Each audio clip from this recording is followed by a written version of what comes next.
it. Thank you.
Hey, what's up, everybody? WWE Hall of Famer, The Godfather here, and you're watching Grown Man Record Night. So let's everybody get aggressive and get on the Ho train.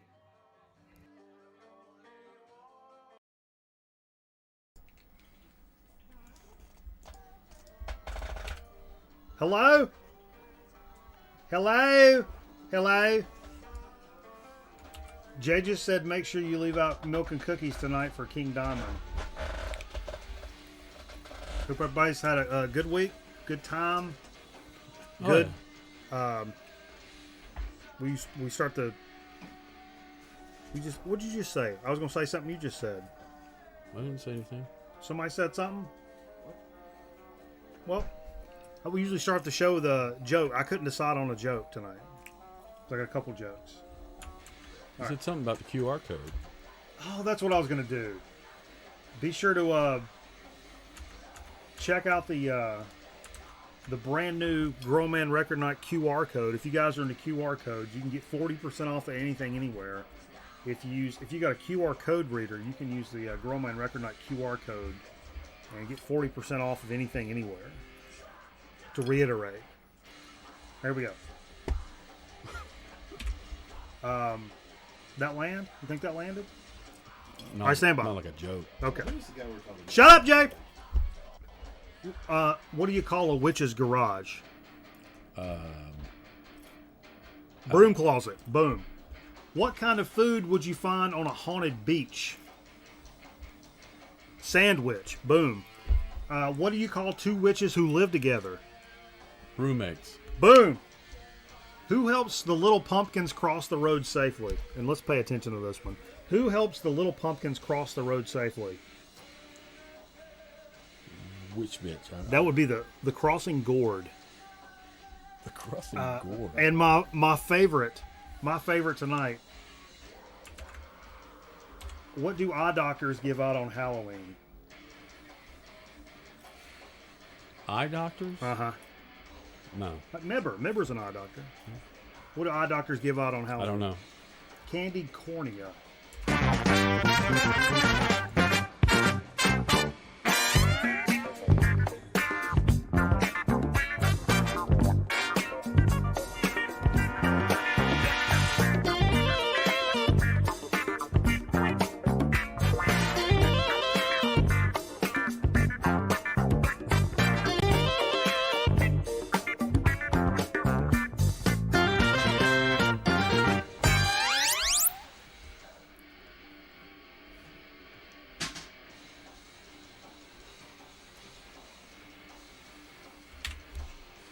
Oh! Whoa! Ladies and germs, beans and disease. Welcome to the Grown Man Record Night 2020 Halloween special. What's that? Brought to you by Mitchum. Folks, I don't know what you do. Halloween can be a stressful time for everybody. Taking your kids out, Especially this year. Especially this year, you don't want to get the C word. So, and you also don't want to end up with big stains under your pits. That's Worried why I about wear it. black shirts and stuff. But I want to switch them to Mitchum. It's a brand you can really trust to eliminate the sweat pit rings kind of thing going on. And I think 48 hours of protection would get you through Halloween plus. Maybe. This is not even the 48 right here, but it's one that I trust. That's an OG. I've got an OG Mitchum here. This is original press. It says 48 hour on it. Does it? Yeah. Oh, it does. It's the OG packaging for the 48. Nowadays they got some colors in it. They got all kinds of stuff going on in now. But that's Of course, within that 48 hours, you get a couple of skin tags. But oh, who doesn't? I said, actually, tell me if this is not true, fiance. First thing in the morning, I said, why don't we make a skin tag suit for Halloween? Yeah. Did I not say that at like first thing in the morning? skin tag suit. Little clips of my daily blissful. It's pitted out your shirt in the corn maze today. Yeah, that happens. I did a commercial for a corn maze. Was it amazing? That is in the actual commercial. Amazing. Yeah. They wrote it. I can't take credit for that. Somebody else wrote that bit. We don't mention brand names, Jay. So hey! Halloween. What's everybody doing for Halloween? I think we're gonna just have a little bonfire in the fire pit. Little BF. I've got some skulls that go in the fire Humans? pit that after a while get red and white and hot. And, Oh, okay. It's kind of cool. I've been watching a shit ton of horror movies this week. Yeah. You know, last week I was on the Man Cave of Doom. I pulled out a bunch of VHS horror movies. It kind of got me in the vibe. And I've been watching. See, this week I've watched Hellraiser, Sleepaway Camp. Then we watched. I watched Reanimator. I watched The Crazies. I have watched Killer Clowns from Outer Space. Yeah. And if you didn't check us out the other night, folks, let me tell you something you missed the boat on. For the first time, Wednesday nights, a lot of times over on Twitch, we do a nice little video game stream, play a little Call of Duty with Trim Type. Been doing that quite a bit recently. But this past week, what we did over there was we played some Call of Duty, and then after a little while after that, we watched in its entirety a shot on video horror movie classic called Video Violence. Video Violence. Shot on VHS camcorder shit, and kind of kept it up like in this type of, never mind, with a little camera at the bottom, the movie playing, Mystery Science Theater kind of vibe. We all watched it together, had a big ass time. It was a lot of fun. I think I had some people watching. I think that the response was pretty good. Did you do that? Wednesday night. You gonna do it next Wednesday? I don't know about next Wednesday, but we're definitely going to roll that into the mix from time to time. And I've got some ideas already cooking for some legit stuff that we can watch and just hang out, have a cold beer, and just pop you some popcorn, vibe on it. And it was a lot of fun, man. So, yeah, you guys definitely need to follow us on Twitch to know when we do that during the week. I usually call that midweek buffoonery. And that's exactly what that was. How many people could you Skype? Like, if everybody Skyped you, like, could you get everybody in the... Like the chat people? Could you or get us? us all in the box? Yeah. Yeah, or I could do... Chat people. All the chat people? I don't know about that. Putting out fire with gasoline. Chat people. I mean, we can do... you talking about chat people. Get them in there. Now we're chat people. Yeah, but I'm saying No. make it like a interactive thing. Well, it would eat up the whole screen though, if you're not careful.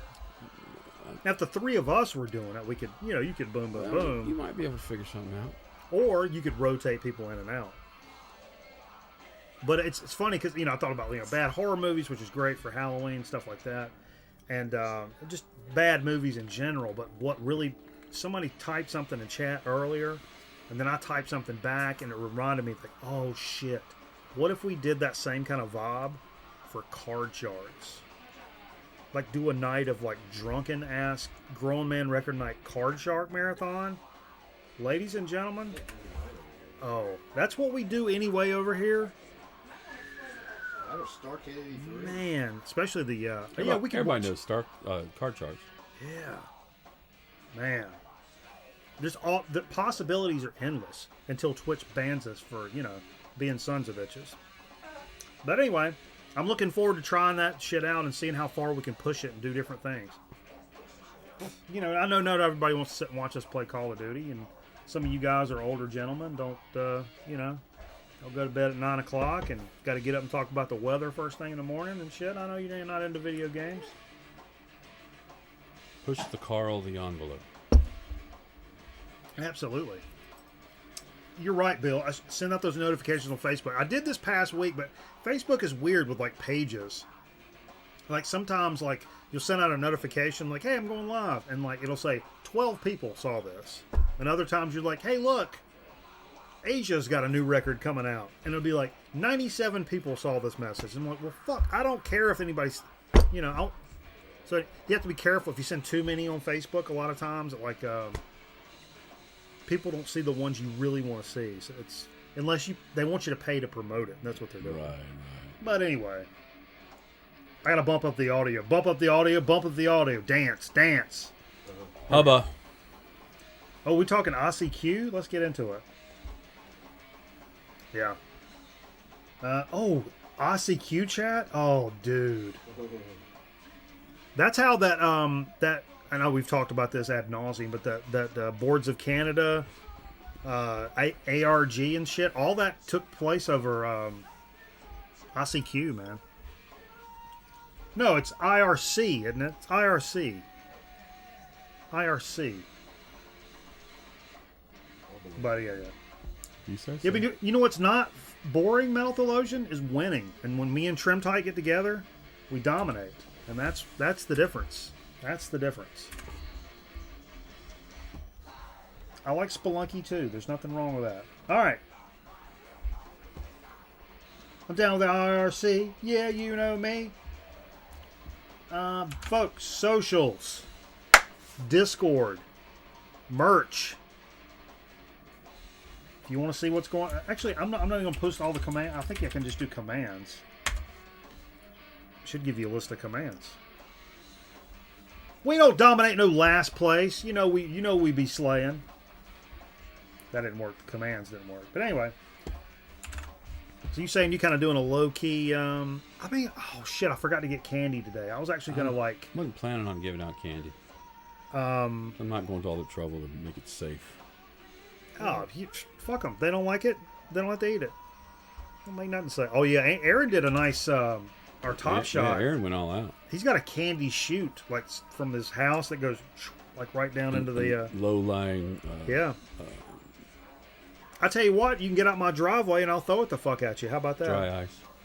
Get down there with Fog. a catcher's mitt and I'll heave it at you. I bet I can sling a Snickers bar about 48 miles an hour, Steve. I'll be honest with you. I'm pretty good at throwing things. I don't know about you. I believe you. I'm good at it. I've been known to now. I threw the World Series back in 18. All right. I threw up in your sink. You did throw up in my sink. Speaking of throwing up, not bad segue. We lost. Everybody comes here to see who died. We lost two country legends this week, man. Jerry Jeff Walker, who we forgot to play some. Brought it and I pulled it out too. it was We didn't busy. play It was a busy night. Busy night. We're doing a lot of one-offs and stuff for Halloween and fun stuff, man. Lots of great visuals, lots of great music. It was a big fun time tonight. But Jerry Jeff Walker croaked, and then we had Billy Joe Shaver actually croaked Really? this week. Yeah, and interesting thing about Billy Joe Shaver, which I didn't know this until this past year. You know who his best friend was? Norm Macdonald. Really? They're like Oh absolute. yeah, he was on his show. Yeah, if you've never seen the Norm Macdonald show on Netflix, he has Billy Joe Shaver on here who tells these amazing stories. Oh yeah. And they talked about the times like I knew he's like OG outlaw country, that's the country to listen to. But as well as Jerry Jeff Walker. yeah, sure. But known for like on the bus with like Waylon and Willie and like that whole crew of the real outlaws. Among that group of people, Billy Joe was known as the hey, what are these pills? I don't know, man. Give them to Billy. And Billy be like, I'll take them. What are they? Here we go. Yoink. And he's like, they said they would all sit back and see what the hell happened to him and then be like, oh, shit, them are Quaaludes. Let's have one of them. But he would just eat whatever drug or do whatever drug and, like, didn't give a shit. Also, there was a story on here about him fornicating with a watermelon. And he got his finger cut off. I knew that. So if you like fucking watermelons or getting digits cut off, that's a good. So we're gonna do a shot for That's Jerry Jeff and that's Billy outlaws. Joe. That's outlaw as fuck to me. The double name country singer, outlaw country singers are having trouble these days. Well, yeah, I think they. What? Not anymore. All their troubles are gone. Stand by for an emergency apology. That's why people kill themselves. 'Cause all their Grab troubles- yourself a drink. Turn it up for them, baby. Hell of some songwriters, both of them. What was that? Tequila with some lime in it? Yes. That's all right. That's good stuff. The sink throw up is like getting the silver medal. I don't know. It was that may have been that's gold medal territory. That's I was hoping you had a. that's Jackie Joyner Kersey I was hoping you had a. garbage disposal. Yeah. I don't have a dishwasher, so probably don't have one of those. Actually, I got a dishwasher. She's sitting in yonder. Say, hello. I knew that was coming. I know. I used that joke earlier, so that's recycled. But it's never not funny. Not the only one to score tonight. Jokes your dad used to tell. Yeah, my dad likes to tell jokes like that. He also told a lot that I couldn't tell on the program. I bet. let's see what else. Oh, check this out. I found some stuff this week. This actually is already out, which is kind of weird. I thought this was going to be like a stuff that came out today thing. Told you I've been really trying to find things a little bit off kilter this week, this year. There's a band called Trees Speak. Trees Speak. This is one of those where I'm like, dude, you guys, folks that watch this show, Soul jazz. go check this out. It's on Soul Jazz Records. Now, the shit I found out about this, it's a blend of 1970s German electronic and Motorik krautrock instrumentals. They say think harmonia, can, cluster, Neu, that kind of shit. Haunting and powerful 60s and 70s soundtrack, like Goblin, which I've been listening to a lot this week because of Halloween. Sure. I meant to tell you to bring Goblin. Anyway, John Carpenter's mentioned, Morricone's mentioned, and I listened to some of this. It is badass. It definitely has that weird early electronica, but with a progressive kind of to it. Mm-hmm. Kick ass. And it just came out like a month or so ago. These guys are out of Arizona. Look up Tree Speak. The name of the album is Shadow Forms. Shadow Forms. I'm telling you, I won't steer you wrong on this. Some of the stuff we talk about can be a little niche-y, and we're talking about a certain group. I think everybody listens to, watches this program would enjoy this record. Sampled a few tracks, and I'm like, oh, fart, man. Folks are going to love this. I guarantee it. These Men's Warehouse jokes do anything for you, Steve? So, also, Blue Note is launching coming this December. Blue Note's going to be launching a new vinyl-only reissue series. Now, my question is... No, they were bought. These are iconic albums from its vaults, right? Who owns Blue Note now? Series will begin with the reissue of Lee Morgan's The Sidewinder, which I have and love. McCoy Tyner's The Real McCoy, which is an awesome record. Be followed by albums by artists including Horace Silver, Art Blakey, The Jazz Messengers, Joe Henderson, Freddie Hubbard, and Herbie Hancock. It follows Blue Note's release of vibraphonist Joel Ross' Who Are You LP this October. I don't know if that's the first one or if they're saying... But my question is, how is this different from the... the Tone Poet series of stuff that they've been doing this year? I guess they say vinyl. Does the Tone Poet stuff digital and CD as well, and that's where they're making the jump off? Because I don't think of Blue Note as being people that do the cash grab. Oh, we're redoing all this, but it's on blue vinyl now. No, I came across a Blue Note, a recent release that's like Blue Note has offered up all these tracks for hip hop artists to perform over and stuff, and I thought this would be cool. I listened to some of it and I didn't like it at all. So I was like, it's not. I mean, I'm sure it's not your '60s Blue Note, but I thought that there's so much history and nostalgia and importance behind that label that they would not. I think there's a cash grab going on. Were they sold? Do you guys know? I don't know. Yeah, they were. I think they were. But I will say, the Tone Poet series, and I know Bill was on here earlier, who's really sung the praises of the quality of those Tone Poet reissues. Especially if it's a record that goes for, $60, $70, and the Tone Poet comes out brand new for, I see them around here for $28 to $30. Super high fidelity copy of it. That's worth your time. But I'm just wondering what the difference is, and to me, it kind of loses a little bit of its pizzazz when you get something like that every year, or every year we're going to do something with I don't know. But the Tone Poets, so yeah, you're right, AZ Mick, they're awesome. They're fantastic. Let's see what else is. Speaking of which, the Tone Poet series. Let me get into this. Boom. Get off of that. Boom. Tone Poet series released today. Bobby Hutcherson, Jay. Yeah. This is Oblique, which I'm not super familiar with. Recorded in 1967. One of the two quartet sessions. It's got Bobby Hutcherson. Released in 1979. Recorded in 1967, released in 1979. Shit, that's weird. Features Herbie Hancock on piano, Joe Chambers on drums, and Albert Stinson on bass. An incredible journey from bops to exploratory sonic poems with standouts like Breezy Opener Till Then, Hancock's tremendous theme from Blow Up, and Chambers' Adventures of Bleak, the Blue Note Tone Poet series, as you all know. All analog, remastered, 180 gram, gatefold packaging, blah, blah, blah, blah, blah, blah, blah. Blue Note is Universal Music for Capitol Records.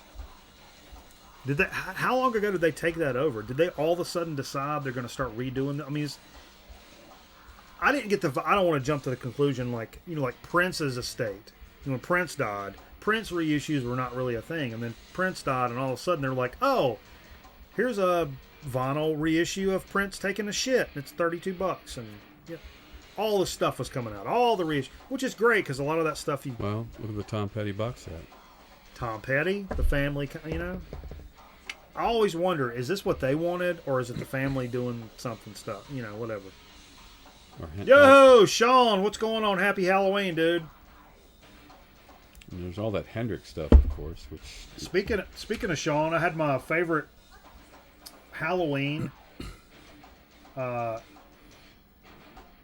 Sean graphic in here earlier. Boom, there we go. Back when I had the Mohawk. Always bust this out on Friday the 13th or Halloween. Is that Absolutely. you? Yeah, it's me. Look at my eyeballs, baby. That's when I had the Mohawk. I see. I used to do a vacation hawk. Every time I took a vacation, I would shave a Mohawk in my head. And then I'd go back to work, I'd just buzz my head. Okay, Petty was working on the Wildfires box set during his death, to be fair. Right on. Good to I mean, know. see, I don't know. But I know there was a thing about, what was it, like salad dressing? Yeah. Something weird. I know the family's there was some beef going on. Looks like Howie, Mervin, come on now. Shane, you got to time Mervin out. What's going on over here? That's so funny. When I was on that Man Cave of Doom, Mervin, they were talking about the South of the Border video, and everybody thought I was the kid in the video, and now I have to play it all the time. But I'll have you know that story made it to the Man Cave of Doom podcast. So Nice. that's pretty...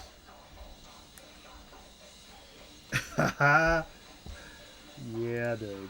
All right, what else is on here now? Oh, another jazz record. You guys like jazz? You guys into jazz? I like 5/4 time, Steve. You Love into 5/4. You into 5/4? Ba-da-ba-da-ba-da-ba-da-ba-da-ba-da. That's 9/8. Yeah. Which one's 5/4? The Brubeck does. Oh, yeah. You're right. You ever seen this? Don Cherry Trio. I love Don Cherry. This is live in Paris, March '79. I've never seen this.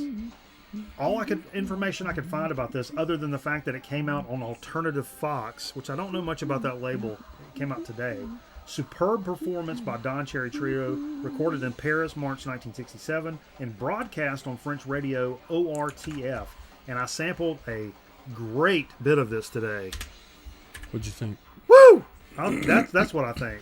Woo! It's good, babe. That's a good record. I would love to fall into that. Nate was in here, gave me that, the Coltrane and Don Cherry, with the decomposing. And all the other Don Cherry I have is really good too. Does Don Cherry make stinkers? I think there was some stuff in the '80s he may have done. I'm not stinkers, but Did he do some stuff CTI? I don't know. Was he part of that group? That's a mark of the beast. I think he Speaking of was Halloween, But he did some work with he did Cordona. I think George Benson. he was in that group Cordona, right, or whatever. I don't have my phone with me, so I really can't help you. Yeah. Is Metal Theologian in here? Because Steve doesn't have his phone at all. And so I won't be able to help you with some. I like to use my phone to find some information It's to all off the move cuff. it along. Right off the hip. That's where we're going tonight. Right off the hip. Already got to pee again. But yeah, just keep a lookout for that. I don't know how hard to find that Don Cherry's going to be. Here's something else. I wasn't familiar with this. Michael familiar. I don't know why this is all weird. Frank Zappa, Best 79 French Broadcast Recording. Brest. Volume 1. This is Brest. I'm sorry. Largely recorded during 1977 and 78, Frank Zappa's 1979 double Chic Your Booty was the first release on the musician's newly formed Zappa Records, following Frank's departure from Warner Brothers Records. Let's see, this was released March 3rd, 79. At the time, Zappa was touring Europe, where his audience had long outweighed his domestic fan base. The album became his best-selling album of all time. Were they talking about Chic Your Booty or this? On March 19th, the band performed at Parc de Pinfield Parc de Penfield. in Brest, France. I want to go to Brest, France. Boobs.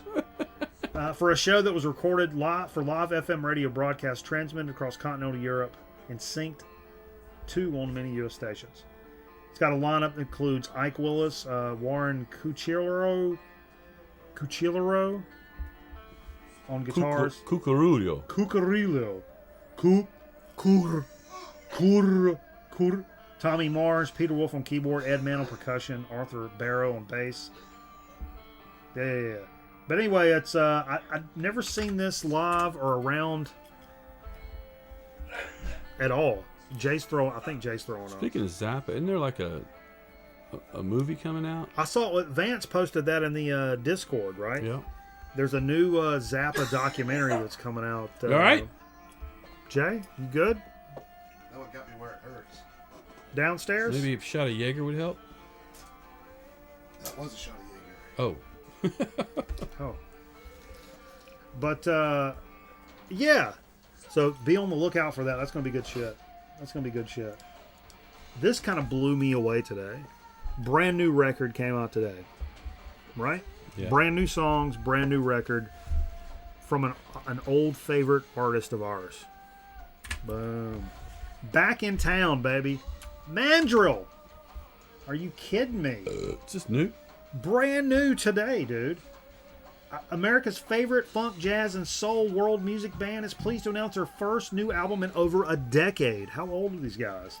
New project, aptly titled Back in Town, is a once-in-a-lifetime collaboration bringing Mandrill together with some of today's bigger names in music for a jam session like no other. Featuring Gerald Albright, Roy Ayers, Ron Carter, Kasami Washington's on this, many more. Holy shit, and I sampled some of this. It's freaking Mandrill, man. Cool. I mean, it sounds like our Mandrill records. All of our Mandrill records. Whoop, sorry. Whoop. Yep. Jay knocked that camera off. Yeah, he did. Set his nope. Are you kidding? Not this one. This one. I don't know about that. I can't answer to that. It won't come back. It don't matter. Dude, it's nowhere around you. It's underneath you. How did I do it? That? It runs under your chair. And comes right back. Right back. For some reason. Yeah, because we used to have it up We there. used to have it up there. That's why. But anyway, the hell was I talking about? Mandrill. Mandrill. They're badass. Y'all know about it? Y'all know. All right. It's good. Number one. It's good stuff, man. It's really good stuff. Oh, no, I cut it off. I cut the camera. The camera's fine. See? Oh. See, I was faking Jay out. You guys know? Jay. You always blaming Jay. You guys into fake outs? Can't blame you on that one, really. You guys into fake outs?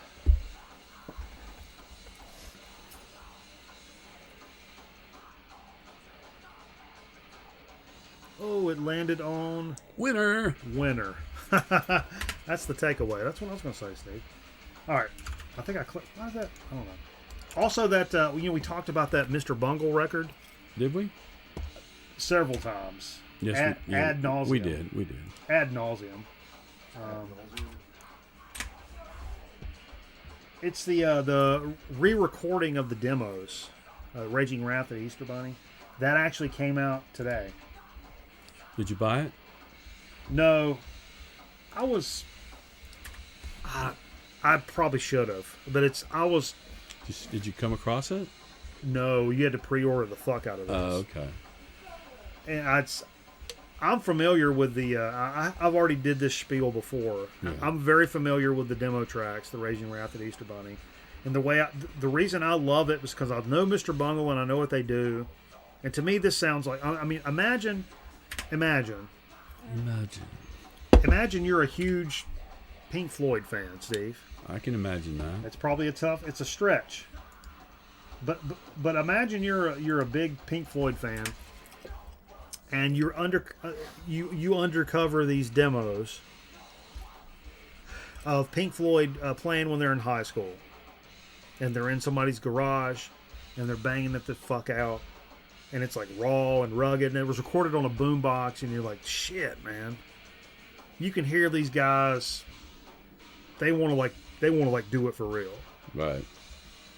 But it sounds like shit. But it's like, man, listen to this. Listen to what they're trying to do.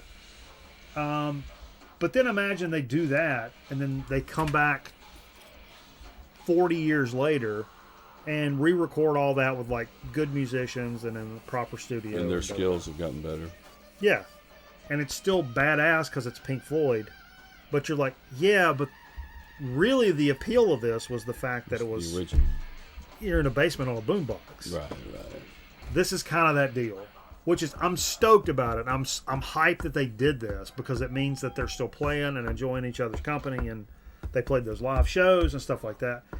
But it's not something I want to run out and spend a bunch of money on because I have the original. I have the Raging Wrath of the Easter Bunny demos and like some bootleg shit from back in the day, and they're badass because they sound like what I was talking about.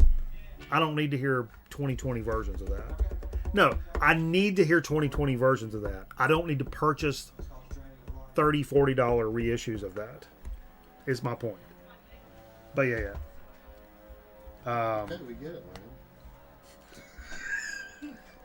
Can we talk about? Sean wants to know. Can we talk about what you guys were for Halloween growing up, Steve? One time I remember was I went as a dog, but I took our poodles. We had given the poodle a haircut. Right. I had taken all the dog hair and I stuck it to my face with syrup. We'll be right back. It was a bad time. It was so gross. This is not how I expected this little impromptu segment to start off, necessarily. Yeah, like you feel serious. I had a plethora of those drugstore plastic masks. I was a devil. Yeah. I was I was a pumpkin one year. Jay was a pumpkin. God, we a toddler. Yeah, it was Leave it to it was Fever. like a pumpkin mask and a little orange little get-up thing. I was Freddy Krueger for a long time. I found that, man, early on, like, I don't want to say early, but elementary school, I had a full head rubber Freddy Krueger mask. It came with the glove with the thing and the hat, and I was that for several years. It was never Jason. I was Batman, the Michael Keaton movie came out. I was also Jay was Batman for Halloween. Like the year that Michael Keaton Okay. Batman came out. Also, one year I got really into like special effects, makeup and stuff like that, and I did this it had this like wound kit. So I just went as myself, but across my forehead had this like puttied out huge like head wound. And I did that a lot. my mom helped me, and people were like at school would not even say shit, and a teacher was like, I was like, oh, look at this, I did this thing, and she was like, I was scared to say anything because it looks like you've been hit with an axe. Yeah. She was like, I didn't want to say anything. Oh wait. There was one year I had. Hold up.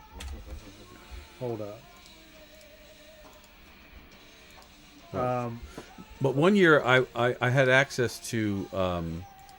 My dad would go in the field. My dad worked in the 24th Medical Battalion, and he was a medic. And I had access to their kits. They had these like Oh wow. wounds that were very realistic, and I would put those on. It would like pieces of flesh hanging off and eyeball hanging out, kind of shit. Now- And it was badass. Now tell me something.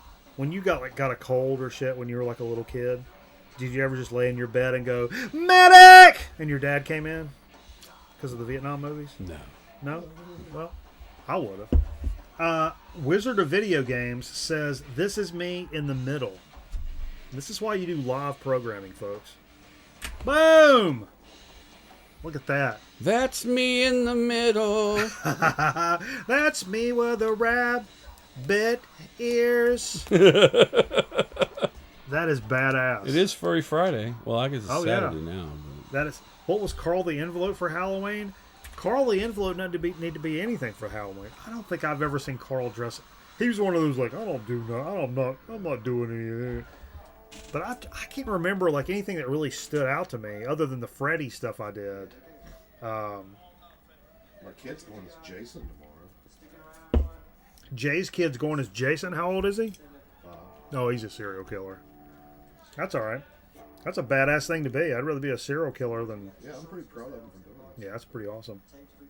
I'm proud of you. Son. Yeah, exactly. Melted Ocean. Carl the Envelope is like what you go for as Halloween. Like that's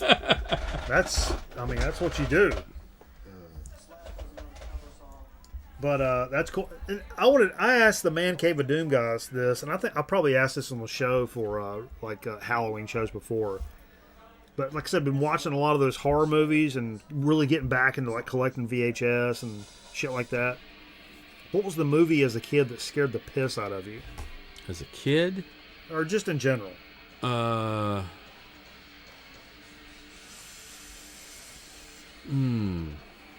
back to me. Jay? Sean says he was OJ in 95.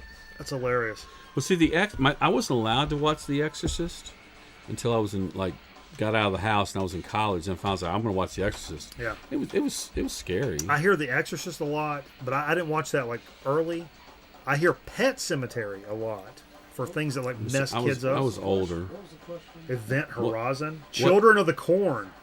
What movie scared you as a kid? Anything with Jim Carrey in a dramatic role. Okay, Jay. Jay's For making some reason, I thought Phantasm was Poltergeist? scary. Phantasm had a vibe to it. And it's funny because I talked again on Man Cave of Doom. We were talking about this that like I was never regulated from like, oh, you're too young to watch this. Now, if it was like, half of the movie is like just straight up some chick getting dorked, that's not something you want to watch with your parents. Even if they would have been like, oh, what is this? Let's watch it. Sixth Sense but- was pretty scary. But I was never stopped from. So me and my mom would go rent slasher movies on VHS all the time. We ate popcorn and laughed, and Jason and Freddy and all that stuff. And Texas Chainsaw Massacre. The first one was pretty gory, but the second one was hilarious, and we just kind of vibed I will on say, that. I will say, I was in college when the first Freddy movie came out, and I went and saw it in Atlanta, and had to drive back to Athens, and I was looking in the back seat a good number of times. Now, I bring up a lot of the horror movies don't really jump out to me as like stuff that scared me. But in middle school, me and a buddy went and saw Exorcist 3 in the theater. Like our parents had to walk up there and say, it's okay for them to see it. And that movie sucks. But like at the end of the movie, I've told the story before, I know, but we both came back to school on Monday. And independently, I think he went to the mall, I went to the flea market. Both of us showed back up on Monday and we had crosses around our neck. But no, I wasn't scared of stuff like that. And I talked to my mom about this recently, and I was like, you didn't really,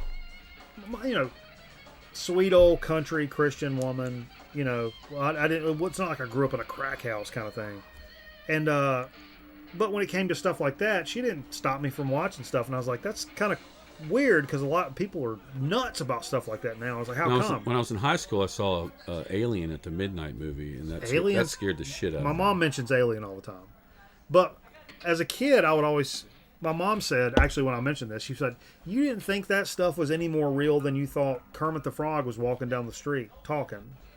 I was like, you're right. Because I was a kid, I wasn't an idiot.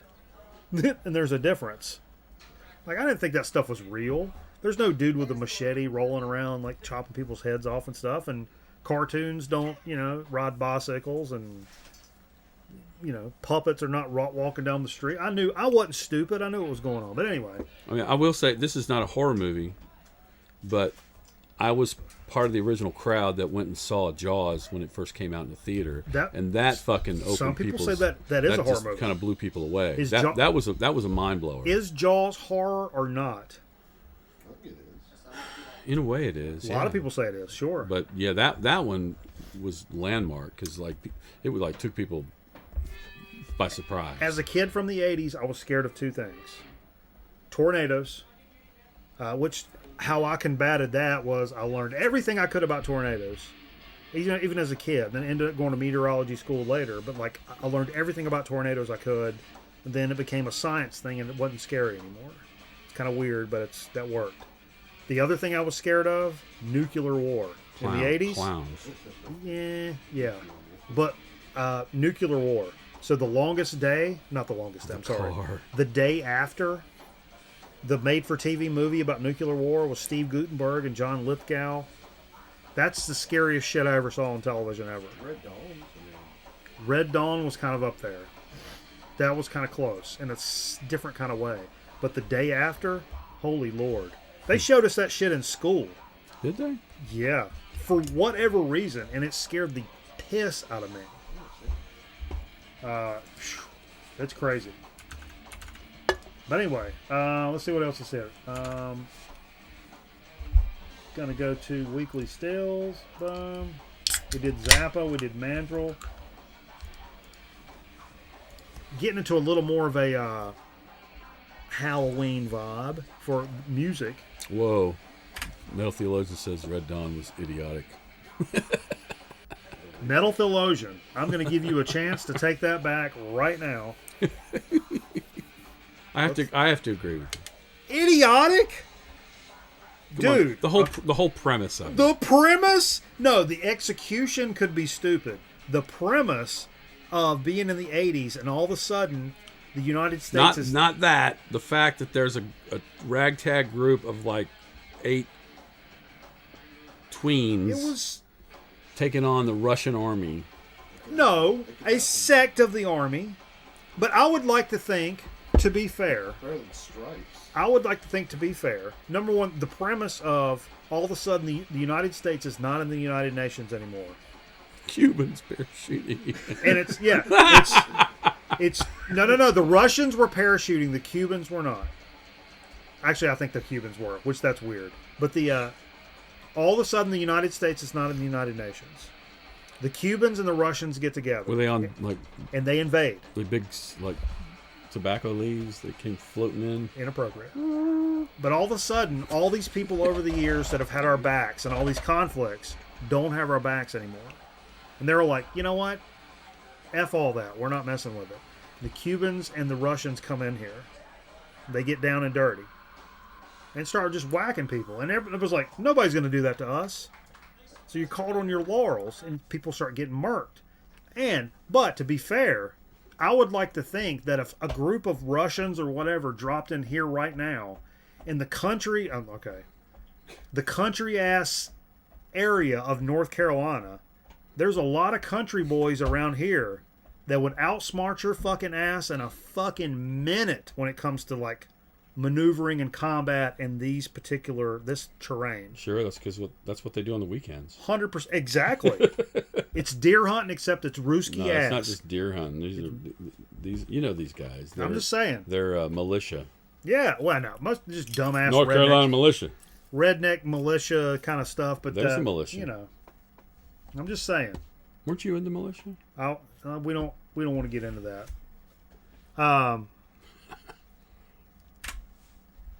You guys ever heard of Havoc? Kind of a newer thrash metal band.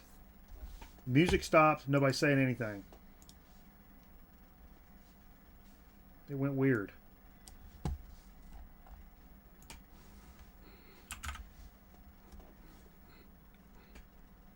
When Powers Booth tells you you're fucked, I'll listen. That's what I'm saying, Wizard. That's what I'm saying. Havoc is... I know this because the third record, Unnatural, down here, around this dude's face, that's Electric Bananas profile picture in Discord. And that's how I really knew these. But these, I really dig these records, man. I started listening to these today. Kind of a modern thrash kind of take. These guys are out of Colorado, and all three of these records were re-released today. And really been digging, checking these out. I actually saw these in a store today. I didn't buy them, but saw them, and I thought about them. Someone could have cut the layer out of that third one there with that white box around it. I know these are three separate images. I just actually, if you see like a. Sorry, I'm just. No, look. Oh, okay. Yeah, these are like. Ah. Yeah, I just dropped them in there. I was gonna do 1, 2, 3, but I was like, no, I'm not gonna spend time to do all three of these. Instead, I'm gonna talk about fucking Red Dawn, which is much more important. Let's see what else is in here. I got a couple more. Boom, boom, boom. Oh, Halloween stuff. King Diamond, The Dark Sides. What do you know about this, Jay? This is a compilation of King Diamond songs released in 1988 by Roadrunner Records. This album contains 5 tracks and an outro released on previous albums, but are mostly unrelated in their stories, as all the albums were concept albums. Out of print LP, orange and white marbled, slip sleeve with download card. It's really all I could find out about this. I love King Diamond and I love that whole vibe, but this apparently is like a kind of hard to find thing. Interested to check that. I came across a lot of King Diamond. You did? Came across a lot? On a heavier vibe, look at this cover. Boom. R.I.P. Dead End. This is a Rod Neasy band. And I checked these guys out like a year or two ago, and I really didn't dig them. For some reason today when I checked this out, I think this came out just a couple of weeks ago. It's not actually today, or maybe they reissued something today, or like the next press came out or something, next wave of them. Portland, Oregon band. When they crawled out of their sewers of Portland, this is like the little thing they're saying, Oh. Yeah. Dead End is ironically a recharge of the band's sound, bearing influences ranging from John Carpenter films, for the third time today, post-apocalyptic grunge, pro wrestling attitude, and salty lo-fi hip-hop aesthetics to the band's ferocious heavy metal. And I checked this out today, and that's exactly what I got. I got kind of all of that shit from this band, and I kind of tuned down doomy ass, kind of stonery, Rod Neasy vibe. But there were like John Carpenter elements to the shit. I'm like, holy shit! Why did I shit on this a couple of years ago? Maybe better. I don't know. I was just in another headspace, I guess. It does kind of look like the Tyler Creator thing, man, for real. And the last thing to talk about that came out today, I'm a big fan of this band, Tobacco. Yeah. Now, Tobacco is the same dude that does Black Moth Super Rainbow, if you guys are familiar, but a brand new record called Hot, Wet, and Sassy. Apparently, Sweatbox Dynasty was the last one, came out 4 years ago. I thought that said hot, wet, and pussy. No. Inappropriate.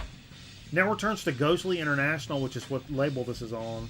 Full-length album oozing with its most playful and approachable songs today. That's something to be said. Most approachable songs, because I would not even for this. I wouldn't say. Maybe it is the most approachable. But to me, that warbly synth sound of Boards of Canada. But imagine that times 2, so it's like sped up with like a beat. Tobacco, Black Moth, Super Rainbow kind of has that vibe to it. And I listened to a good bit of this today from Bandcamp. Kick ass. I want to get this in a bad way. Check out the new Tobacco record. And that cover is pretty kick ass also. Let's should we do what we played or do a marbles game? Let's do what we played, then do a marbles game.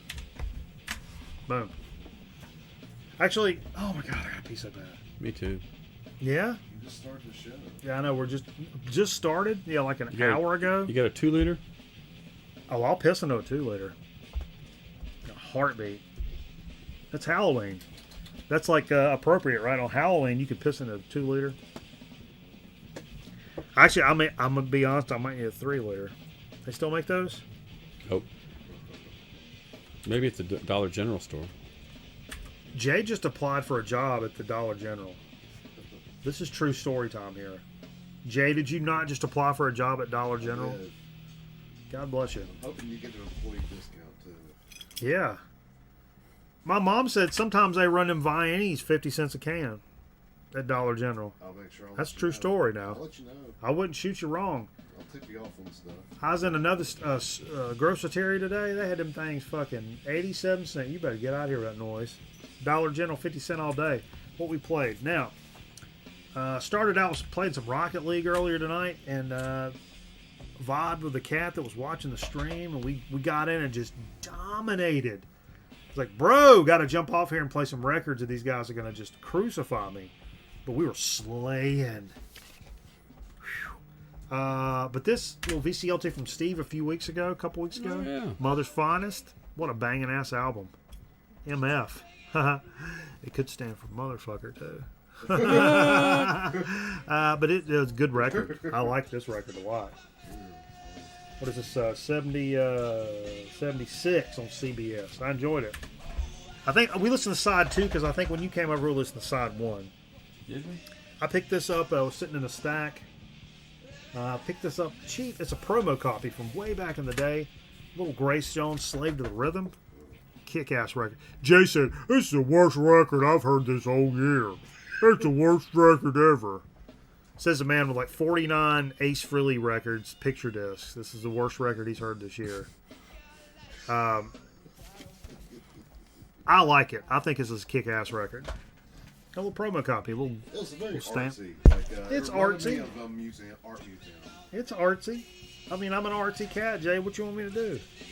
I can't do nothing about it right now.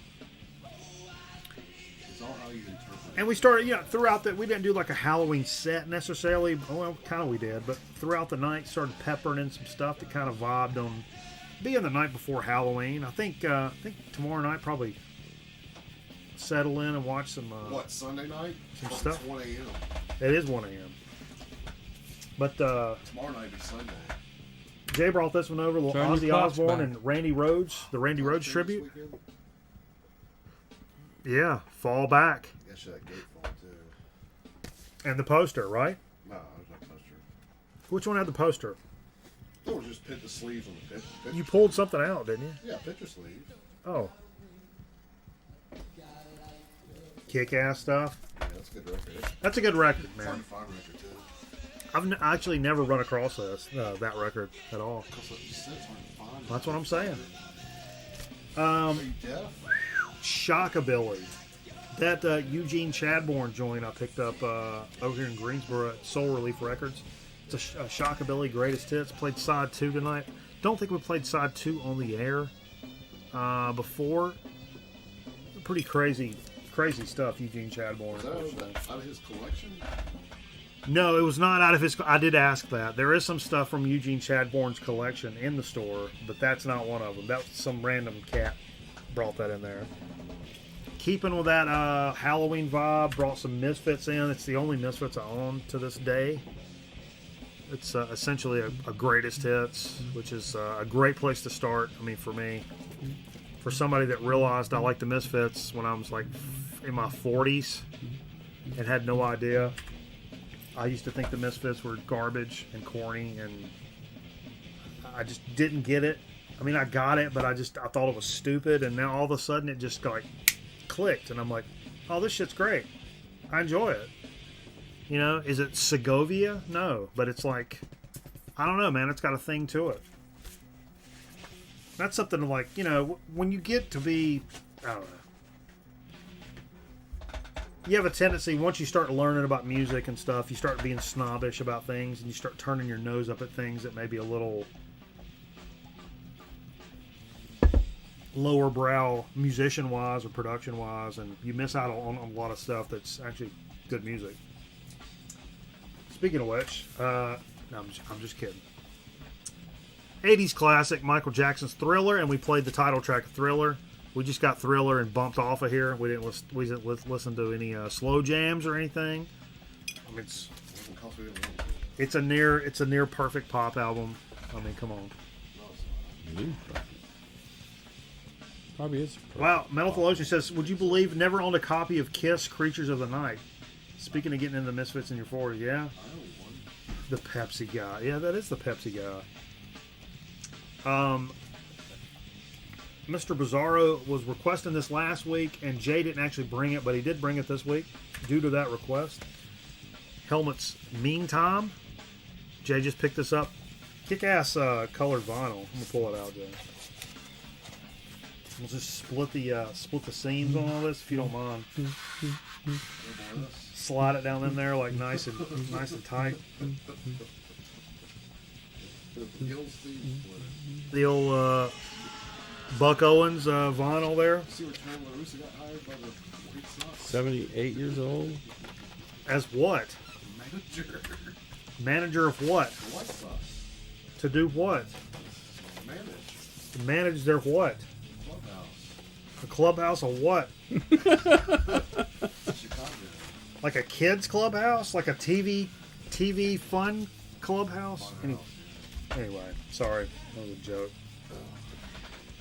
Whoa. Jay picked up a shit ton of 45s. Oh, this one actually fell down, Jay. I think we missed a couple of them. No, we didn't. We didn't miss any yet. This was one, which is pretty kick-ass, I'll be honest. What is it? Grand Funk. We're an American band, which I love that song. I love that. But check this out. It says 78 cents up here. Did you pay that, Jay? In the sleeve. But look, a little gold vinyl. That's pretty cool, man. Grand Funk's a kick-ass band, man. Pretty cool, man. Pretty cool. This one, this may have been between something else, but it fell out of this. I'm I do it. played that. I don't remember when we Yeah. played it, but I don't think I own my favorite label, but I don't think I own a Verve 45. But here's one. It's a Jimmy Smith 45. God, I've got 50 million Jimmy Smith records. I don't have a 45 of them. This is Got my mojo. got my working. mojo working. Is yeah, what we it's play. a long song, so they split up. Yeah, Two part Oh, it's one, on part two. It's two. on both sides. Part 1, part 2. Pretty kick ass, man. I've never even seen that. That's pretty awesome. Then Steve showed up Okay. around about that time and pulled this bitch out. I need this record in my. Actually, I don't because you got it. But no, I kind of do. Kind of do. Kick ass record, man. Clutch. Book of Bad Decisions was from last year, 2018, actually. 2018. Is that right? Yeah. This is one of the But I crab, making the crab cake song on it. Hot right? Bottom Feeder. Yeah, Hot but Bottom Feeder. I wanted to play my favorite political song since Oh, election. yeah. election day. I voted is today. Tuesday. I voted today. It's called How to Shake Hands. Oh, cool. About running for president of the United States. It's a killer song. And so we played Jimmy Smith after that. Yeah. And then we swamped back over here to play Oh, that's another right. song off of here, and because it kind of had a Halloween theme. It's called Ghoul Wrangler. Oh, And the funny thing is when I opened this up and looked to see if it had a download card, I found this card. And I was like, it's got a download card. It's not a download card. it's an actual like a card. It's a business card for a Ghoul Wrangler. But there's a phone number. Oh. What happens if you call it? I think we should call the phone number and see what it is. Hold it up. You want me to call it? Give it a call. Give it a ring. But is it toll free? No. I'll just 220 them. Do that. Let's see what we got here. Go ahead.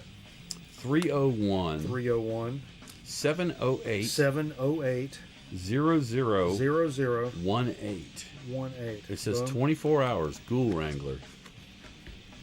You have reached a number that is not currently set up to receive calls. Please try again later. Oh, Jesus It Christ. does. What? That's creepy. Well, It that is- sucked. It did say Maryland, which that's where they're from. That sucked. Yeah.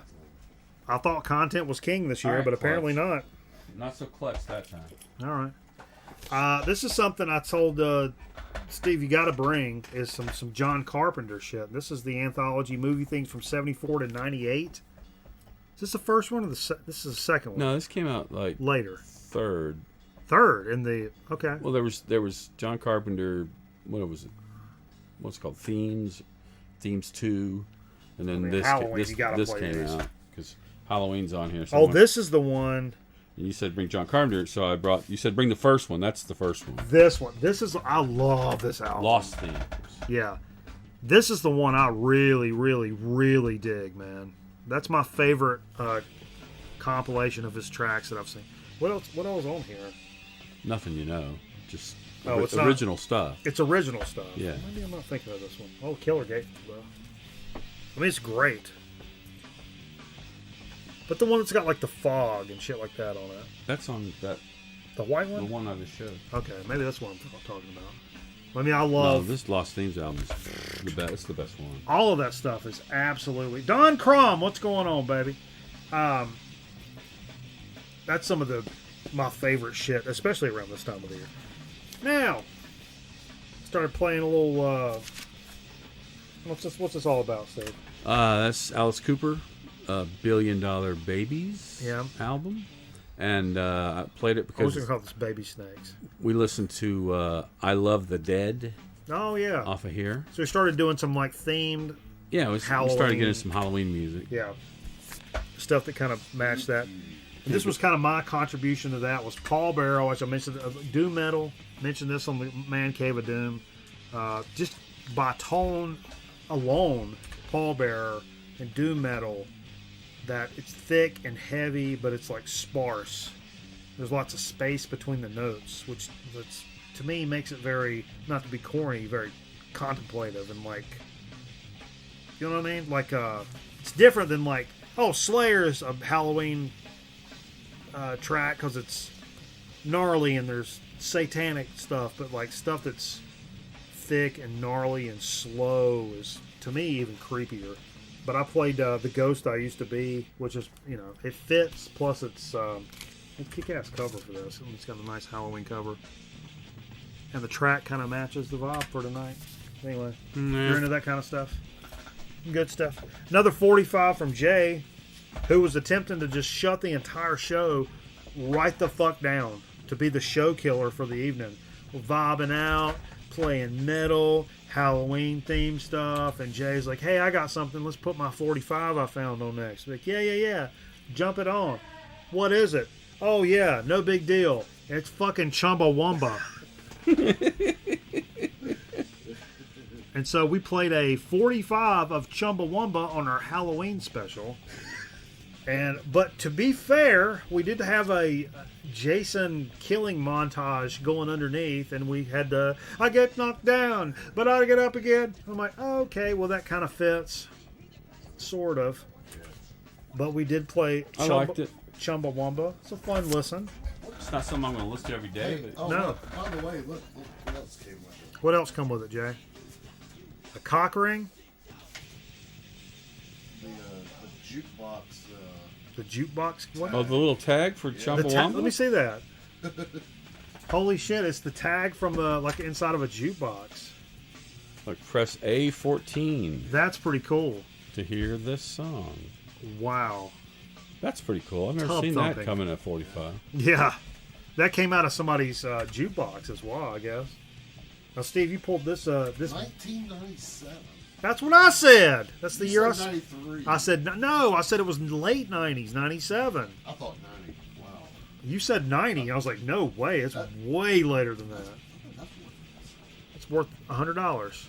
Little CCR. How Yeah. come, Steve? Put a spell on you. Put a spell on you. And because it's a fucking awesome album. Yeah, kick ass.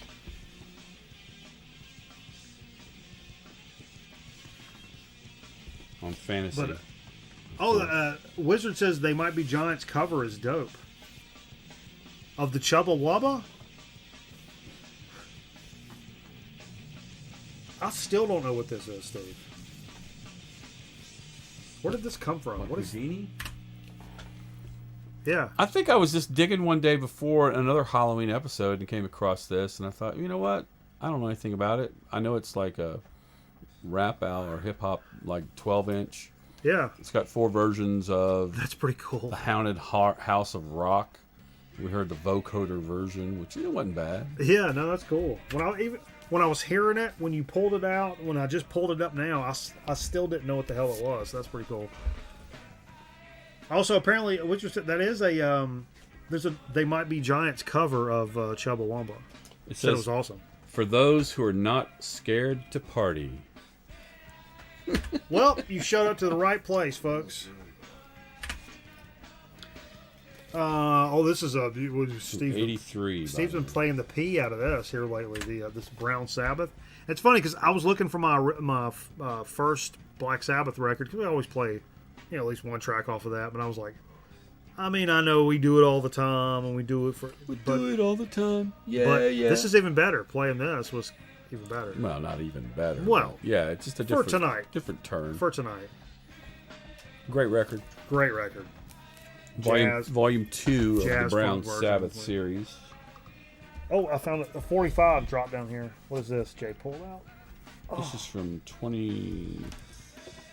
Looks to me like Jay found a bunch of Thomas Dolby played on that Houdini. Wow.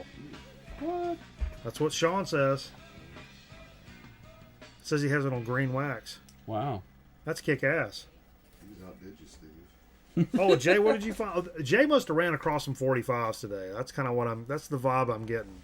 Because these are new 45s for Jay. Jay has hit a little gold mine of 45. He has. Like that. Huh? Like that. Yeah. No. Yeah. Yeah. Did I just say we didn't, or okay? A little NXS 45 on the orange and black Atlantic, or as I know it, the Kermit record, because that's what Rainbow Connection's on. When I was a little kid, my mom's 45s. I saw that label, and I knew that to be the Kermit. Cool. Every time I see that, I still think Kermit. At fucking 43 years old, I still think Kermit. Wait, what's up? Atlantic. And then I asked Steve earlier in the week. I was like, man, you got any of those? Because I realized when we did those, the Man Cave of Doom thing, like these guys were pulling out all these like spooky sounds and horror like sound effect records and Frankenstein and monster stuff, and like I didn't really have any of that. And you think you run across a lot of that stuff at Goodwill, just like you do Christmas records, but I really didn't run across that stuff. And this is the king of all that, of course. And you pulled this, so I said, if you got anything, bring it. Yeah, that's the Disney Chilling, Thrilling Sounds of the Haunted House, which we used to put on every Halloween while people would come up and get their candy. And show the label, because someone wrote on it, and it's interesting because that's my dad's handwriting. Oh, really? Yeah. The Jones thing? It just says Jones. Yeah. Got any questions? I guess he thought, nobody's going to take my record. This is the Jones record. Got any questions? Jones, period. So Get off that it. was one of our family records. Well, I thought about that, and what I wanted to do was, it's funny because so many times of watching little documentaries about different record collectors and musicians that collect records and stuff like that, how many times I've heard, well, the first record I bought was this. So many times. When I was a little kid, I was 4 or 5 years old, and my mom took me to the drugstore and bought me this. Anyway, I wanted to take this and mix it tonight with, to me, what I think is the creepiest album ever created. This album leaves me in a state unlike anything else I can possibly explain. And I don't know if it's just me, because some of my past drug use stuff, or what. But Aphex Twin's Select Ambient Works Volume 2, to me, is the most... it's not crazy like a black metal record. It's the most unsettling sounding stuff I have ever experienced in my life. It actually makes me kind of itch or uneasy and twitchy, and just there's something about it, man. It's creepy, and I've experienced in a lot of different mind states, and some better than others. Whew, look at that gatefold. It's just one of those records. I got this for Christmas several years ago, and it's one of those that, like, you got to be in the right place to listen to it. But mixing that with that Spooky Sounds LP was kind of crazy, man. Yeah. Kind of crazy. I had that in my head all week, so I was happy to be able to do that. Boom, that's what we played. I think what we should do is get a little marbles game going, honestly. Yeah, man. Of course, I can't play. Because you don't have your phone. Let me get. I haven't even launched marbles. Boom. Let me log into it. Tell us a story, Steve. I put together a video that's going to air this Sunday at the Fellowship for their fundraiser, and I play multiple. I think I mentioned it, but I finally finished it and exported it and sent it along. So it'll air. It'll broadcast on Sunday.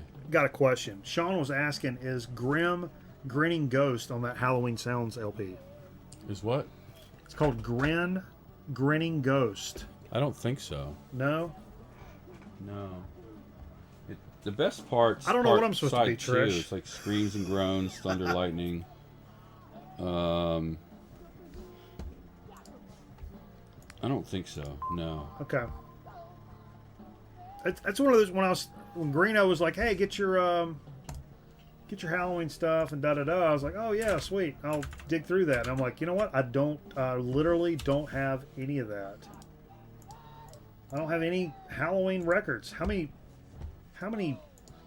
Christmas records do I have, for Christ's sakes? But for whatever reason, all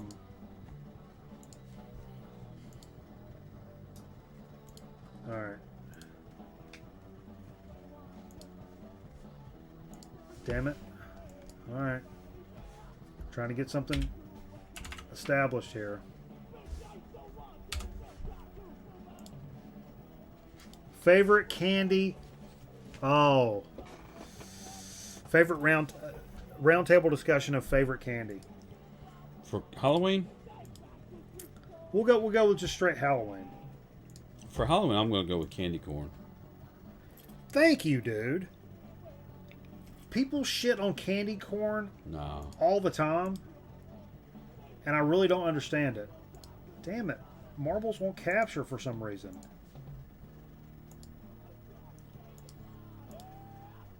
Capture Pacific window. There we go. Damn it. Marbles don't be letting me down. Damn it, man. Kit Kat.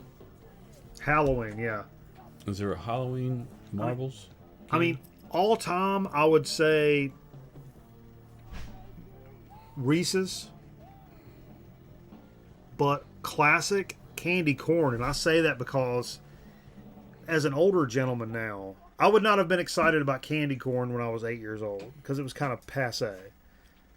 As an older It's gentleman, funny because I think it's great. those three you mentioned are in like the top four.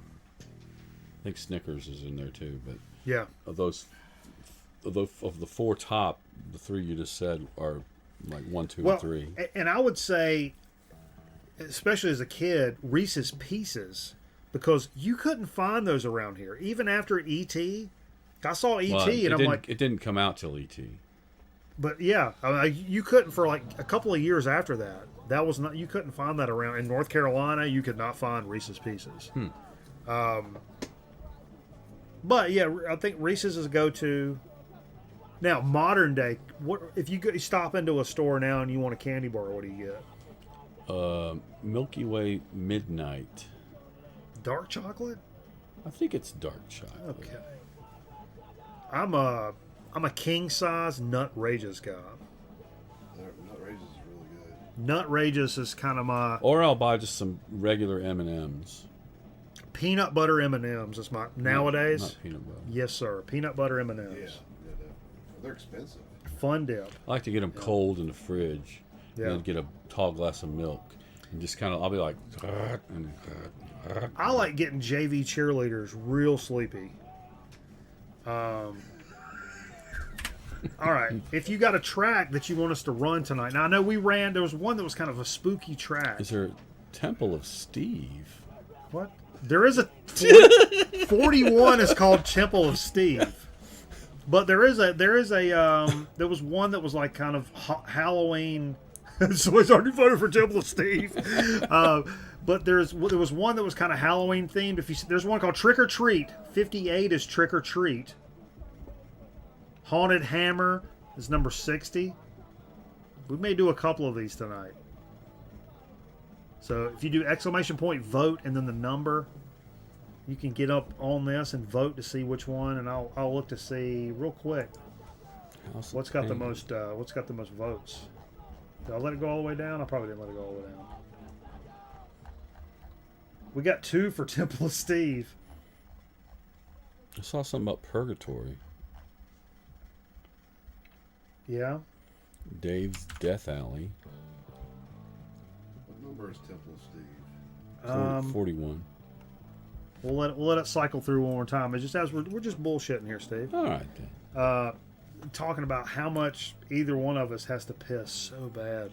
You misspelled vote, Michael. See, Cron. I'm gonna go piss because I don't have a horse in the game here. I feel like that's a euphemism. Twin Bing or Cherry Mash? I don't know about Haunted that. Hills. There's a Haunted Hills? See that red one? It's behind your screen right now. Oh, yeah. What is this coming up? This Haunted number Hills. 52. 52? Look at that, folks. 52's Haunted Hills. Trick or treat. Trick or Treat. It's Looks like 58. Are they trying to get you to go there? By Yeah, making Devil's it red? Chaos is number 10. They made these just for He this. said we did that. We've run that one last week, I think.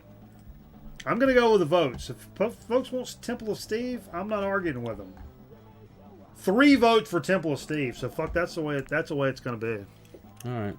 Temple of So now, oh look, it's upside. Whoa, did you see that? I saw that. That's creepy. All right, exclamation point play. Exclamation point play. Oh, Shane's got the track record on it. We've run this before. Oh, exclamation point play. Exclamation point play. If you notice up there, the 155 is the track record, and for Grown Man Record Night, Shane the mod has the record at 2 minutes and 15 seconds. So exclamation point play. Let's get in here and get loose. Stretch out those hammies. Don't get I'm in first already. Jay. Come on, get in here. My ball's the first one. Your ball's nowhere, Jay. Your ball. Your ball's nowhere. Don't get it twisted. God, I gotta pee so bad. I should stop drinking. I'm not gonna stop drinking. Eric Bauer, what's going on, baby? You're just in time for some marbles. Exclamation point play in the chat. Exclamation point play. Clapped. Metal Theologian's ready for Steve Sack. All right. Well, I feel like that had nothing to do with the game. And I've already got your your gift packed. I just don't have it. I need to take it to the post office. Okay. All right. All right. Your prize. We got I a should nice say. 10 in here. Let's go. Let's go. Get it stretched out. You late to practice. You got to run laps, baby. Let's go. All right, here we go. I'm gonna shut her down. Good luck to everybody, and mostly me. But here we go. Come on. Daddy needs a new pair of shoes. Is the music still playing? The music better still fucking be playing because nobody said I can't shit tell you because I about can't it. monitor it. Yeah, you don't let us turn it Look up. at this. Look at this. Look at this. Look at this. Look at it. Look at this. Look at this. Look at this. Round the horn we go. Look at this. Look at this. You looking? I'm watching. Okay. Who's in number? Oh, I don't like it. Nice wide shot. Look at all these people I jockeying think for Michael position. Cron is taking the early lead. I think everybody's just. Woo! Talk about an early lead. Does the winner get something out of Steve Sack? Looky here now. Michael Cron with a nice early lead. Quality moves, solid, slick, out of the gate type play. This reminds Right through the obstacle! What the hell was that? Right through the obstacle. We want to check, see if he's got any mods running on his PC. I'm not real sure about what's going on here. That seems sus That's to me. very like suspect. That's sus. photography. Let's see what happens here. That's sus city. Let's see what happens If he does here. it again, that's sus city. Ah, okay. Well, Take it. Go back up the hill. How about going back up the hill for me? Do me a favor and just get warm. Slap. Oh. Oh, look at here. Oh, It's a runaway. I don't know what's going on. Restream bot. So if you... Oh. Round and round they go. Oh, look at Vance. Everybody's just in this whirly-whirl here. I'll make that up. Whoa, Michael Cron. Look at this. Head down, feet shoulder-width apart, knees slightly bent. I think no one is. Just no one's making a play. making a play on him. I'm telling you. Just keeping it right down the middle. Oh, that's what I'm saying. Head down. There's the finish, like right below him. He won't make it. He'll goof it up before then. Trust me. Trust me. Watch. You watch. Well, that was a runaway right there. Man, we need a judge to get. I don't know about this. I saw a couple of things in here that was a little bit suspect, with aiming mechanics. No, but good run. Let's wait for the official word. I'm no judge or jury. You're a judge, Judy. Only Jesus Christ can be that. So we'll wait for final word from our Lord and Savior, marbles.cc/roostermechanics.html/Michael Cron with the solid performance coming out this evening. Let me just tell you, folks, that's a runaway. That's a runaway performance. I think Steve's taking an older gentleman urination break. Sounds like a horse going to the bathroom in there. That's a solid win, though, dude. That's something to be proud of. When your grandkids are like fighting over who's going to have to pay for your funeral and shit, and you'll say like, "Yeah, but I won that marbles event. It's lickety split, clean and fair. I was number one." And somebody should be honored to pay for my funeral. But so don't fight over it, please. Put my ball sitting watching. Let's get into a little dig of the week. Oh man, whew. Solid week for digs. Let me tell you what, man. I actually got into a couple of Goodwills this week. I had to go out on a commercial shoot. Shot a television commercial this week and went up and had to travel quite a bit to do so, and ran into a couple of Goodwills along the way. I went into one Goodwill. I was feeling pretty good about it because I ran into some records that I had some of and I didn't. They were in a little suspect shape, and I just kind of passed them by. I don't want to say what they were, but it was kind of common records, but good common records that were still a little bit on the suspect side of things, and I kind of passed them by. And later on I felt good about it because I was like, you know what? I'm starting to like be a little more conscious about not piling up records that I don't have no business owning. So I just walked out of that one. Went and shot my commercial way the hell up in no man's land. And I noticed the Goodwill I used to go to back in the day when I was a news photographer. I went in there and ran into a couple things. Now, over here, if you watched our movie night the other night, which was a big-time deal, I forgot to pull it up here, but I've got over here on the... Steve, can you hold that thing up? What? Hold that player up in your lap. Can you get it that far? I picked up an SVHS player, which are quite desirable. Super VHS. Got a little problem with the power cable. It's got a little short in it, so I need to work on that. But stoked to pick that up. It's like $8, man.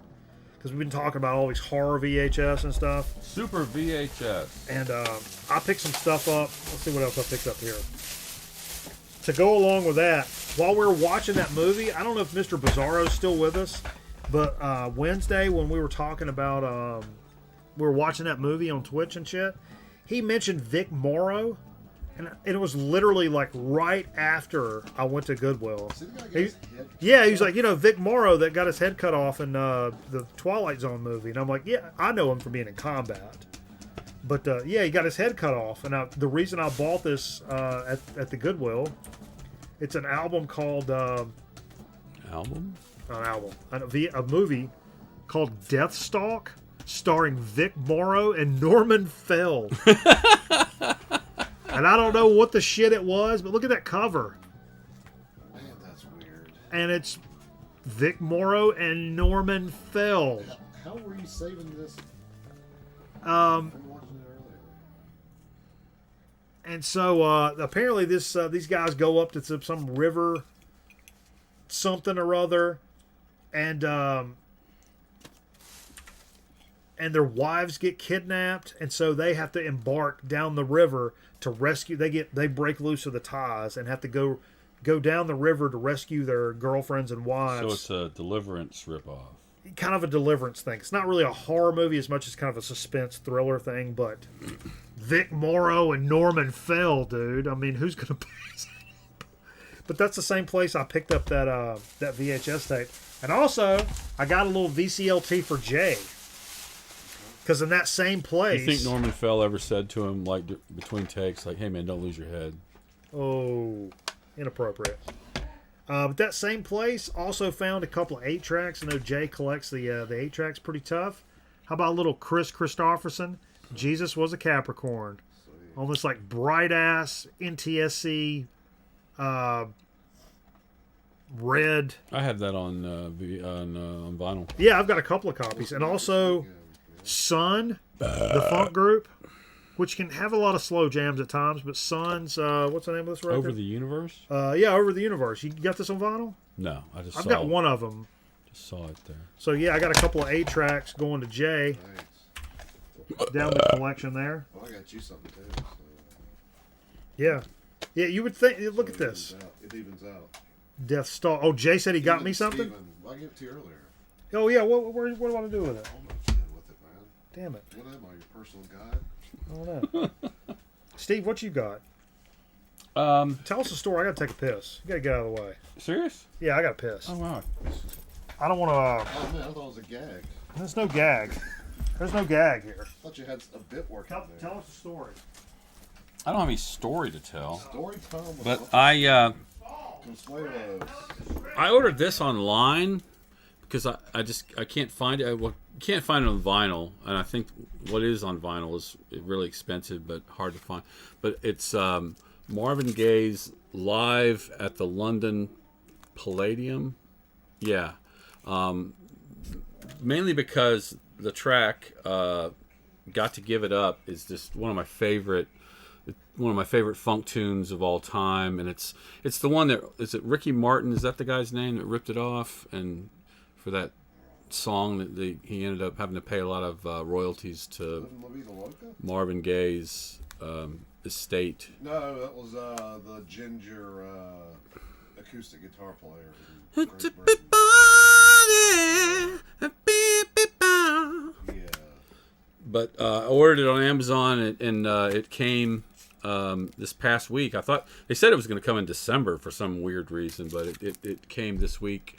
I was real happy to finally get it, and I haven't opened it because it also came with a download of the whole album, so I probably won't open it because I don't listen to CDs anymore.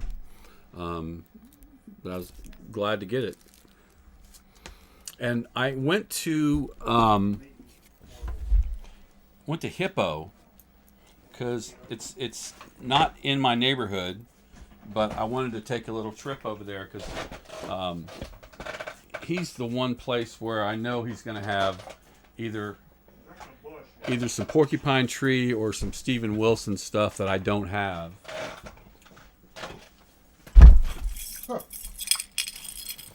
Easy, everybody. So like the night before, I sent him a message. I said, "Hey, It's all under control. do you have the following, Porcupine Tree albums, which I don't have yet?"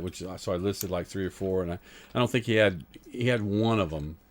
But I went over there to get those. But while I was there, I also looked through some of his, because he'll put pictures up, and people say, "Hold please, hold please, hold please," and there were a couple there that no one bid on, and I was like, "Hey, if you still have these, hold them for me. I'll pick these up as well." So this was my big spend. All the cash I had left over from a gig I had like a month ago, that I was kind of holding out for. You spent a lot of money this week.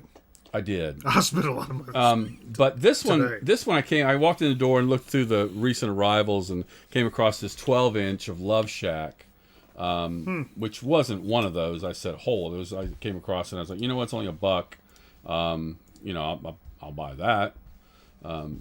Just because I love the B-52s. Nobody told me the music stopped. Sorry.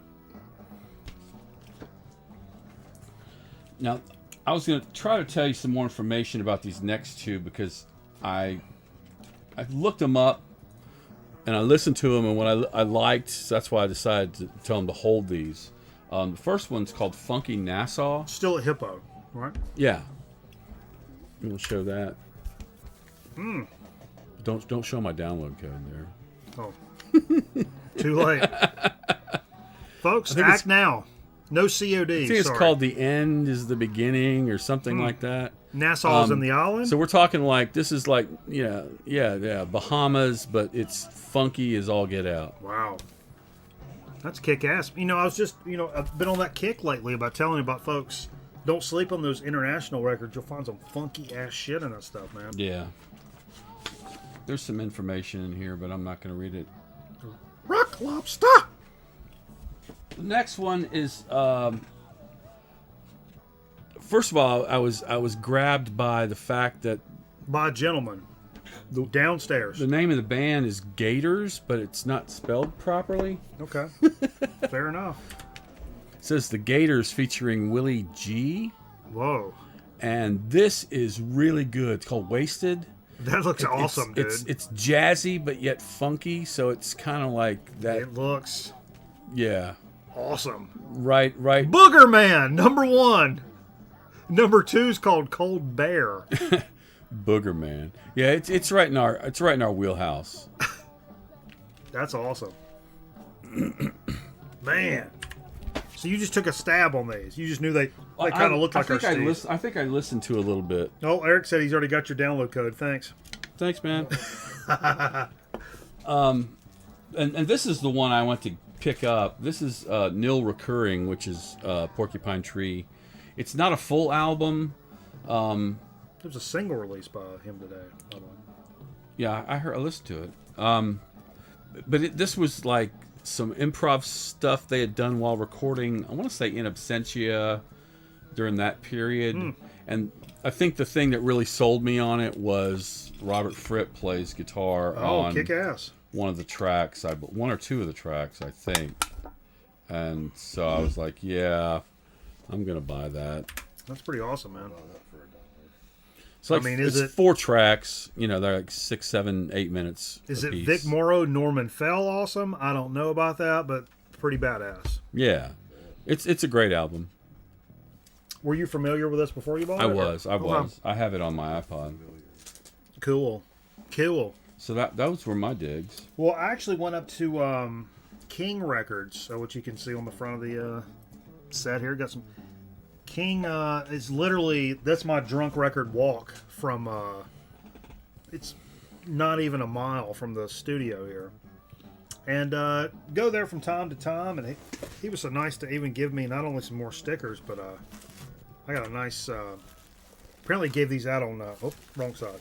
Gave these out on Cool. record store day. Nice. Because I spent so much goddamn money. But no, he's like, oh, since you didn't come here for record store day, I got one for you. Because I spent so much goddamn money. But, yeah, I mean, is this better than the Grown Man Record Night tote that you can tote your records in? By clicking on the link? Is there a tote? Yeah. What? Hold up. Wait a minute. Before we even... Hold on. Michael Cron posted in the Discord this week. Boom. Hold up. Now you guys got me sidetracked. We're like, what? You just wait and see, Jay. How about that?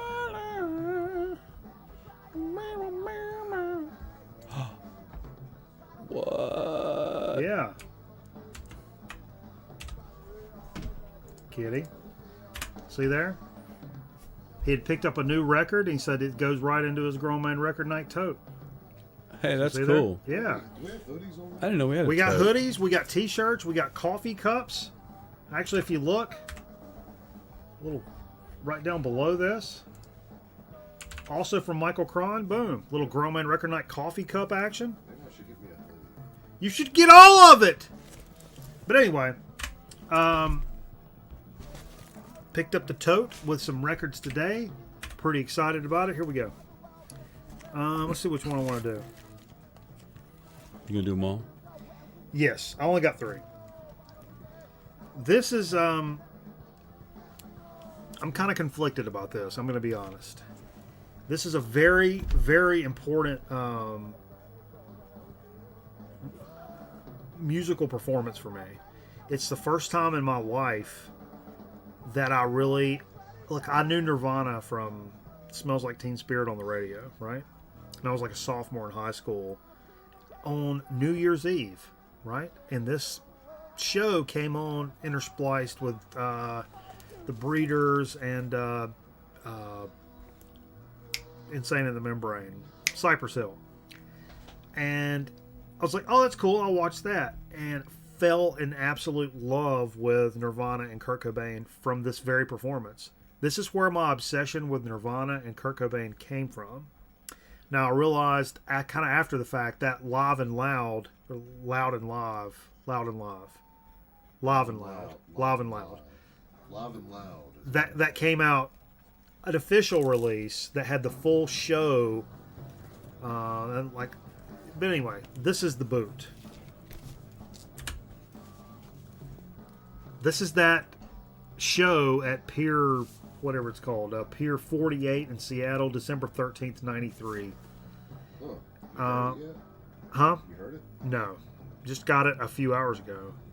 This is when, had the in utero mannequins behind him. He spits on the camera. He rips them all down. He mocks the crowd and claps at them. And when I saw that, I lost my mind. I'm like, this guy's the coolest. Especially, a pissed off teenager in high school. It's the coolest guy I've ever seen in my entire life. DOL. This is, where did this come out of? Cambodia. Manufactured in Europe. High quality virgin vinyl, 180 gram. Printed in 2015. DOL. You was at that show, Eric Bauer? No fucking way, dude. No way. But this has been one of the biggest moments in my history. I mean, one of the biggest ever. But I realized, like, if you look at the track list, it's just a single LP. Radio Friendly Unit Shifter, Drain You, Breed, Serve the Servant, Rape Me, Heart Shaped Box, Penny Royalty, Scentless Apprentice, Lithium, Guitar Demolition is what it's called. But the official release has the full concert from that show. But I kind of just geeked over this at the moment without kind of realizing. I don't know. I kind of still maybe want the boot anyway. I mean, it just. Maybe I get the other one too. I don't know. I'm sure it sounds good. But it was I was late. It was one of those, like, I didn't get messed up in high school or anything. So it's like it was one of those New Year's Eve where I was like sitting in my bedroom looking at guitar magazines and listening to tapes and fucking Pillows. fucking pillows. You're right. And I would put cheerleaders from my high school's yearbook faces on the pillows, and then Go to you let nature do what it does. But no, I when I saw that, it was like right around midnight, and I just kind of like freaked out on it, man. I freaked out on it, and it drove my life, like literally for the next like 3 to 4 years. Everything in my life was about Nirvana and Kurt Cobain and Seattle and grunge, and it flip-flopped my life like 180 from seeing that one show on fucking a 20-inch television in my bedroom, which is kind of crazy to think about. Where were you when you heard he died? I don't really know. I think it was like after school when I heard, maybe. Kurt Loder tell you? Yep, Kurt Loder. 100%. Oh, hey, put this sticker on the front of the desk.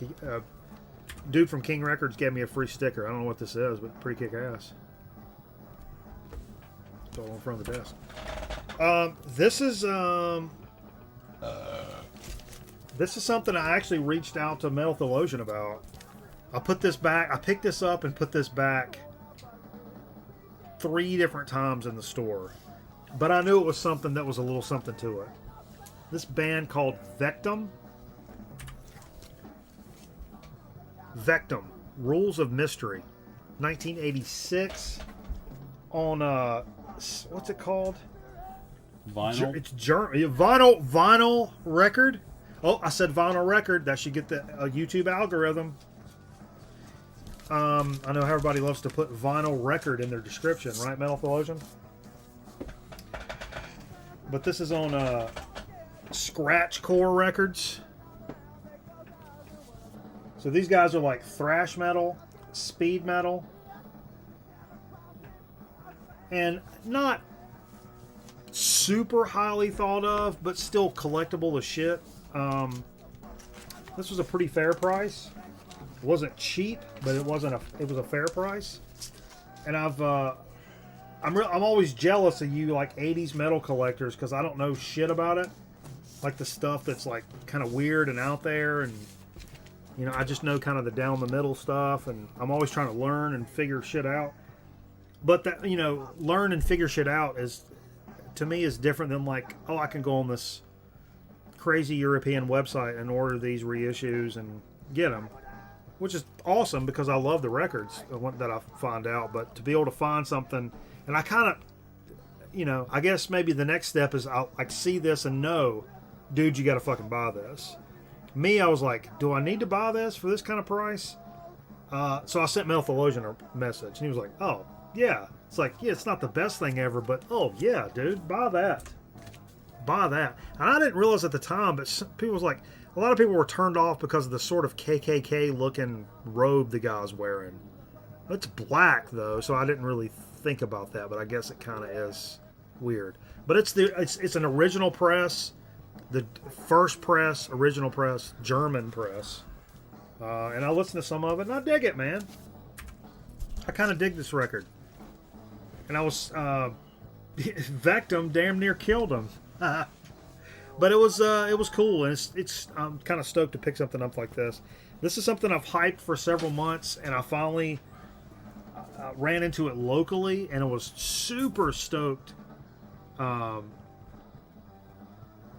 With the subject line, Vinyl Records made me rich. I'm gonna start putting that in every fucking show title. Vinyl Records made me rich. That's our 900 number. 1-900 Vinyl Records made me rich. But I was kind of let down on myself about how I didn't pick this up when it came out. I slept on it locally from Dylan at Noble Records, and I slept on it on the Rod and Easy site, and then it showed up locally, and so I was really stoked about it. And that's the Population 2 Randy Holden record. Should have got it the second it came out because it's pretty much badassery. What is it? This is Randy Holden is the guitar player, one of the guitar players from Blue Cheer. Oh, wow. And this is like sludgy and doomy and psychedelic masterpiece that goes far What year beyond. did it come out? Well, this year. Originally. Recorded in 1970. Okay. Remastered in 2007. And then it was kind of weird about... There were some weird issues that came out that wasn't necessarily official, and of varying sound quality. And some of them had... Apparently, this is supposed to have Randy's autograph on it, I think. Anyone that is official is supposed to have... It's supposed to have his autograph. And the cool thing is, from what I understand, and I maybe not to speak out of school, but you know, Rod and Easy is my favorite label going nowadays. And our buddy Dylan from Noble Records down there kind of hooked up the dude from Rod and Easy with Randy Holden from doing. He did like an interview and kind of met him and Really? befriended him and kind of connected those two, and that's where this shit came from, which is absolute awesomeness. That's what it is. So that's very cool. And I was stoked to see a mile and a half, not even a mile from my house, a couple 3 copies. So if you want another one, there's one sitting up there. Copy of Randy Holden's Population 2 sitting up there. I want to see if this is the black or if this is a colored vinyl thing. How much was it? $20? It's expensive. Well, it's 28. Oh God, are you kidding me? But I knew to pick this up. This is one, even cheap bastard me, I knew, don't wait until you can't fucking find this record and then you're like, dude, I should have bought that record. See what the gatefold looks like. Yeah, cool. 6 months before the first Sabbath. Wow, yeah. And it's black. Okay, cool. You don't hear that about records too often. No, yeah, It's you black, do. I like it. Yeah, because people Cool. they have the better sound quality. A lot of people swear by just regular old black records rather than colored vinyl. Some people shit on colored vinyl. They don't want nothing to do with it. But yeah, I am stoked to pick this up. What are you doing in there? What happened? Your cat was climbing in my bag. Get it? Steve's sack? The cat was in Steve's sack? Put that down there. We gotta put that bitch on when we come up here in a minute. Yeah, I'm really stoked to listen to this on Wax, man. I've checked it out online a few different times, and whew, I thought that was going to be there's a lot of things over the course of the years that I'm like, hey, there's that new record, and I'm like, oh, I won't buy it this week, I'll buy it the next week, and then like it goes missing. Next thing you know, it's on Discogs, and it's like fucking $200. It's like, oh, well, you should have bought it when it was $20 and brand new, you goddamn idiot. And that's happened so many times, and that was definitely in the back of my head for something like this, because maybe Rod and Easy keeps pressing these every 4 or 5 months, and they're different colors and whatever, but maybe they don't, and I want one now, and fuck off. Because I've learned my lesson there. 100%. The cat wants a piece of the sack. Don't we all? Don't do what I did with this vinyl record sale, quote unquote. That's so funny, dude. YouTubers, I hate all of you. You guys are all stupid. What are we doing? Boom, boom. Is that all the dig of the week? Boom. Yeah. Let's take us a quick break. And this is when we should piss, but it's too late now. I've already pissed. I've already pissed. Yeah, we'll take a quick break and come back with a So to Speak and Chip Chat here on an all-new Halloween edition of Grown Man Record Night. Appreciate the hell out of you guys for hanging around and staying tuned and getting greased up and getting stupid with us. We appreciate you. Let me mute all this stuff. Great Halloween parties begin at Walgreens. Candy, party decorations, masks, costumes, makeup. Everything you need for Halloween fun now at Walgreens. Ever hear of a gift certificate that turns into a soft drink? Oh, it can happen this Halloween. When you give out McDonald's Halloween gift certificates, kids take them to McDonald's and they get a McDonald's soft drink. Oh, what's that? A book of 20 Halloween gift certificates costs only $1. And can turn into 20 regular soft drinks. It must be the magic of Halloween. Nobody can do it like McDonald's can. Nobody. I'm Freddy Krueger, and you're invited to my special get-together. But beware, you may never leave. Dial this number now. I've got some grisly details for you. And if you're one of my lucky callers selected at random, you'll talk to me live while you're awake and safe. So dial this number now if you dare. Talk to me live. Freddy Krueger is waiting just for you. $2 for the first minute, 35 cents each additional minute. For Halloween, Toys R Us doesn't miss a trick, and the prices are a treat. We've got costumes for all Toys R Us kids, even grown-ups, and loads of candy, makeup, masks, and more. Toys R Us will make your Halloween supernatural.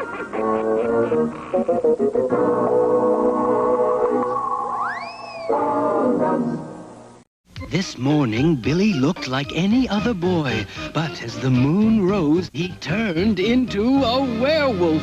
He used new Pa's Halloween makeup kits. His friends did too. Look, Mike's a vampire. Amy's a ghost. Pa's makeup is safer than masks. It never blocks vision, and it's hypoallergenic too. So watch your kids turn into the creatures they really are with new Pa's Halloween makeup kits. Tales of horror that will give you the creeps. This is going to be extremely painful, Mr. Verrill. The most fun you'll ever have being scared. Creep Show, rated R. Now playing at a theater near you.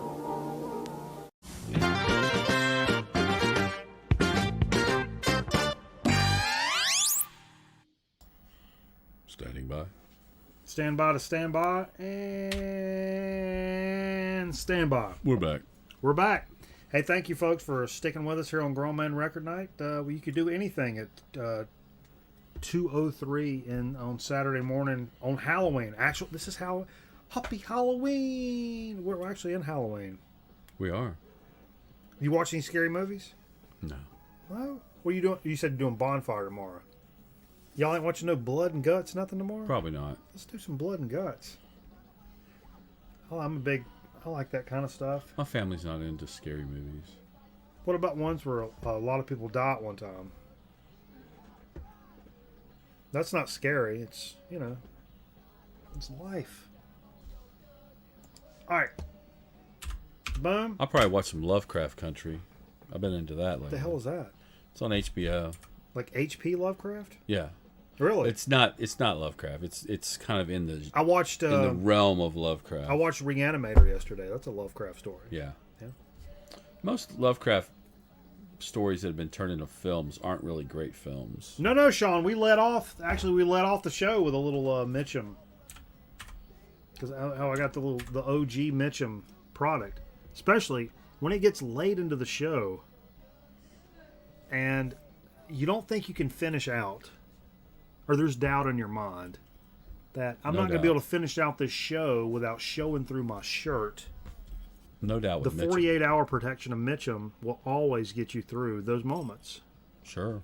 And as a 10-year Mitchum user and sponsor of the program, I can tell you that's true. That's a true story. Switch them to Mitchum. Yeah, these hot-ass studio lights.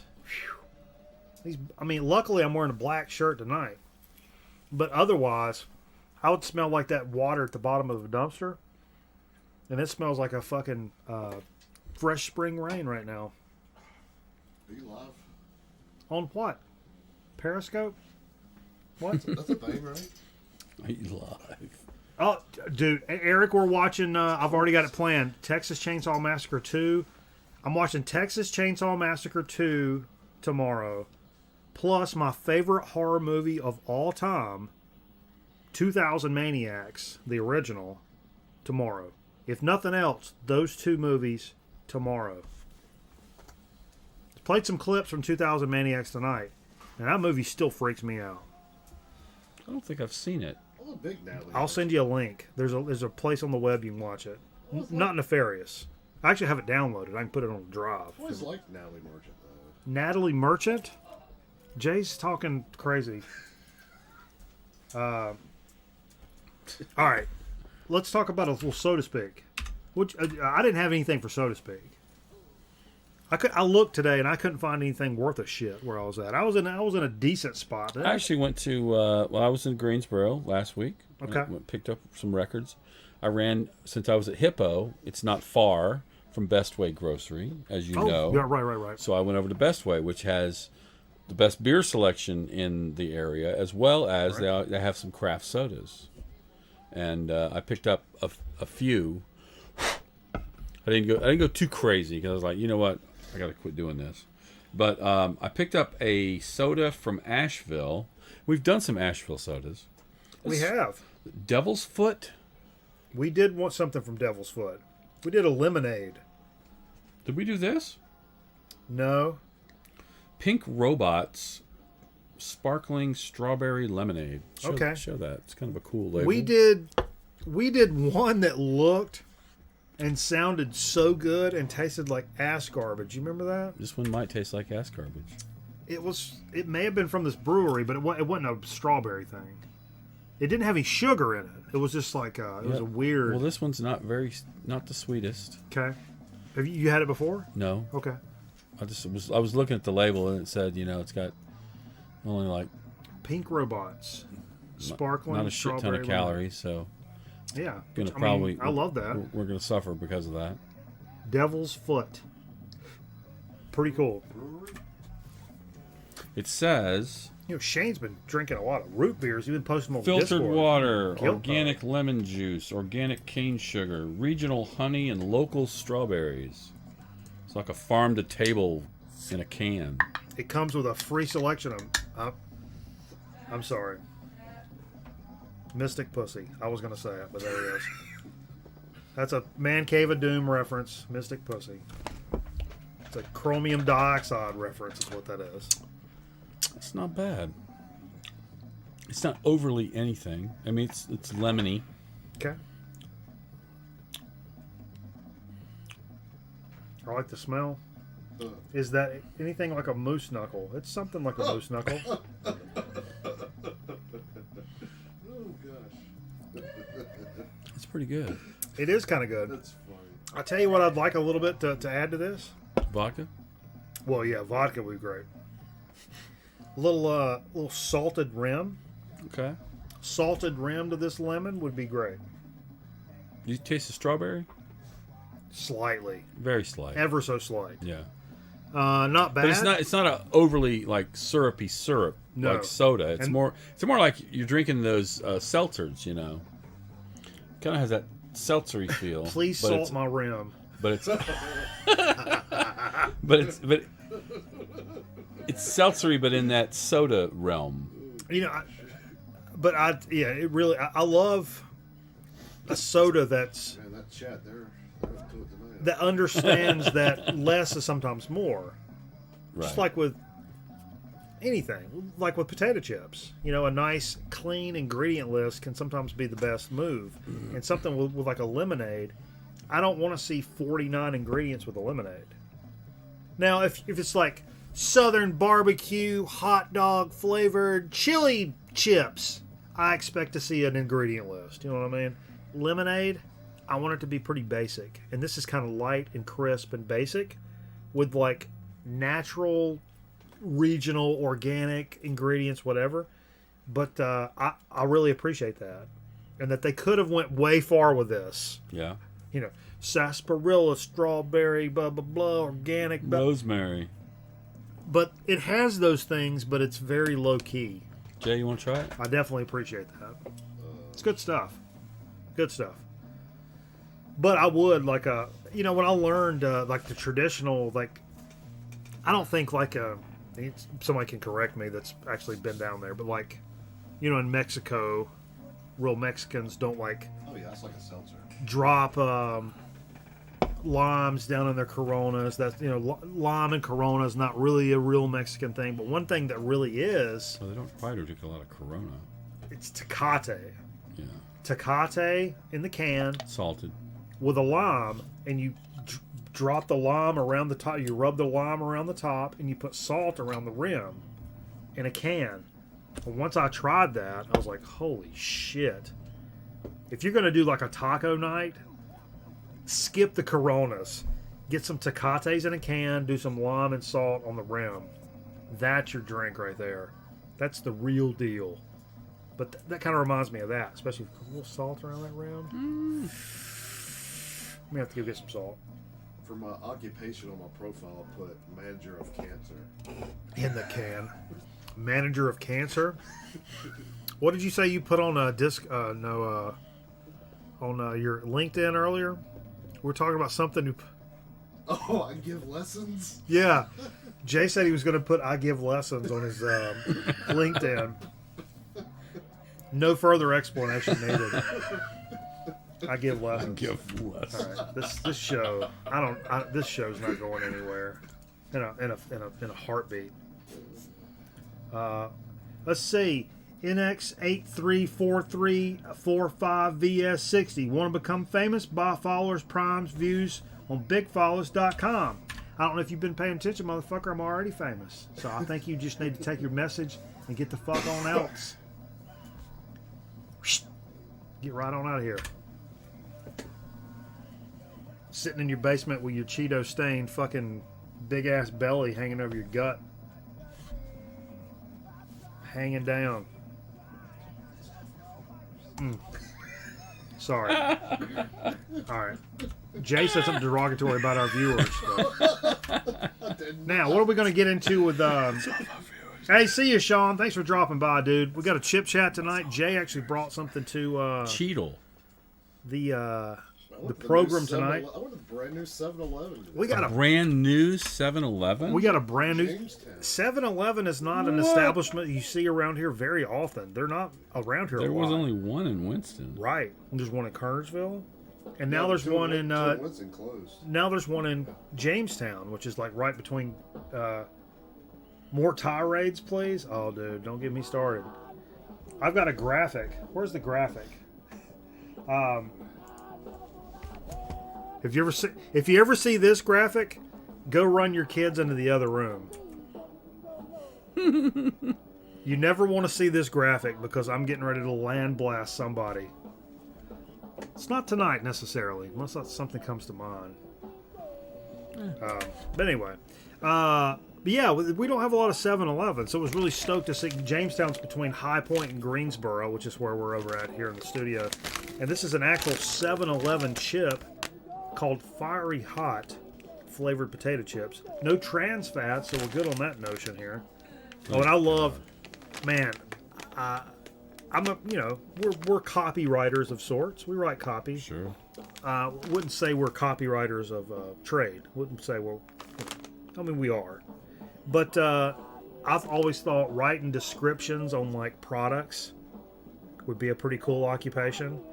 And but my ultimate occupation would be writing descriptions of potato chips on the back of bags. 100%. Yeah, I'll show you what this looks like. Fiery Hot, certified rockin' flavor. Certified. So it's good for a rock and roll program like what we're doing here. You would think by the bag that it's loaded with tons of crap on it. Yeah, here's what they say. The hottest flavors always seem to be found in the coolest chips. Well, they've got a happening guy writing these descriptions, I can tell you already. Like our new Fiery Hot potato chips, hearty, farm-raised potatoes spiced to perfection. Farm-raised? This is just... But listen, wait a minute. But listen to this. What else the fuck are you going to raise a fucking potato? If you have in your backyard, that's not a farm. Or in a laboratory. What if you had lab taters? These ain't no lab taters. These are farm potatoes. But this type of language is what I'm talking about. Like our new Fiery Hot potato chips. Hearty, farm-raised potatoes, spiced to perfection for delicious firecracker flavor. That's the language I'm talking about. I want to be writing that kind of shit for a fucking living. Because that just sounds... That just sounds right. You know, when you write something, you're just like, oh, yeah. Secretary's like random. I didn't see if we have a... do Dude, we have a working in the warehouse. Satisfaction guaranteed, and there is an 800 phone number. These are super red. Well, they're in Texas, if I'm not mistaken. These are pretty red. Okay. Dallas. Gonna go good with a nice cold cheap ass beer, like a Busch Light. They're $1 if you have a 7-Eleven card. These are good. These kettle chips? No, not a kettle chip. A lot of flavor. Free range taters. I did worry that these were going to be too hot. Because a lot of times with a cheaper chip, it's like people have something to prove. You know what I mean? We can't be the best potato. We can't have the best ingredient list. We can't compete with Kettle Brand or whatever, Cheetos or whatever. But we can make them the hottest some bitches you ever had. These are not those. These are good. They're real good. They almost fool me to think they're barbecue at first. Then the barbecue fades really fast and it just becomes hot. Not real hot, though. No. It's a very mild hot. Or medium hot. It's one of those hots where after like a half a bag, you're like, fuck, my mouth's burning. But I don't really know why I'm telling you guys this. It does have a barbecue flavor. Right off the bat. Then it goes away. That's what I'm saying. I don't know why I'm telling you guys this when I can tell them this. You know, 7-Eleven's chips have never let me down, though. They've always been pretty good. Oh, yeah? Every bag I've got. Those Thanksgiving chips, they didn't have any of those. That's what I was looking for. Maybe they'll be getting them soon. Hello, and thank you for calling the Helen Ross McNabb Center. The center's outpatient mental health programming is currently closed. Our regular business hours Mental are health Monday program. through Friday from 8 a.m. What? to 5 p.m. If you are experiencing an emergency, please hang up and dial 911. What did you just call?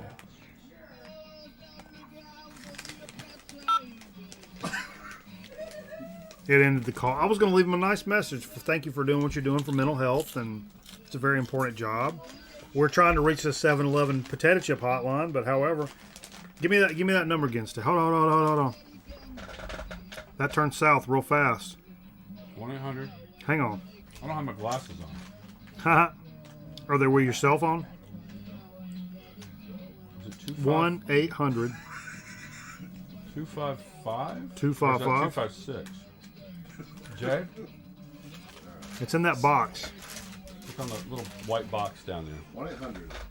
1-800-255-0711. 07? Oh, that was a 4. 7-Eleven. Everybody shut the fuck up. You have glasses. Everybody shut up! Thank you for calling Customer Relations and Franchise Opportunities. All calls may be recorded for quality Oh, that wasn't assurance. them? Please listen carefully to the following menu options. I'm going to talk to somebody. Call that A+, chick back. Laredo Taco, Roost, or Stripes-related comments, please press 1. For 7-Eleven customer service-related comments, please press 2. For franchise opportunities, please press 3. Do we want to go 3? 2. How about 3, though? 2. All right.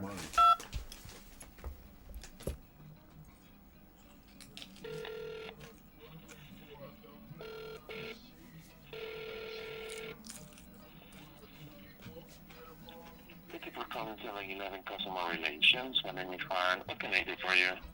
Hey man, I just wanted to leave a nice comment. We just got a brand new 7-Eleven in our area, and I've been without 7-Eleven for a really long time. And we recently picked up some potato chips, the fiery hot potato chips, that like the 7-Eleven brand, and these are actually really good. We're from this show on the internet called Grown Man Record Night, and we reviewed over 700 bags of potato chips, and these are actually really, really good potato chips. And just wanted to let you guys know that you guys are doing a great job, and we're really stoked there's a 7-Eleven like right down the street now. Oh, I see. Thank you very much for the compliment in this situation. Now, I will gladly file it, but please, I need to confirm the store location. You're calling me from which state? Yeah, we're in North Carolina. North Carolina. 1 second. Another moment. Okay, Charlotte, the city, or any other city? High Point? I'm sorry? Jamestown? Jamestown. 1 second. Jamestown.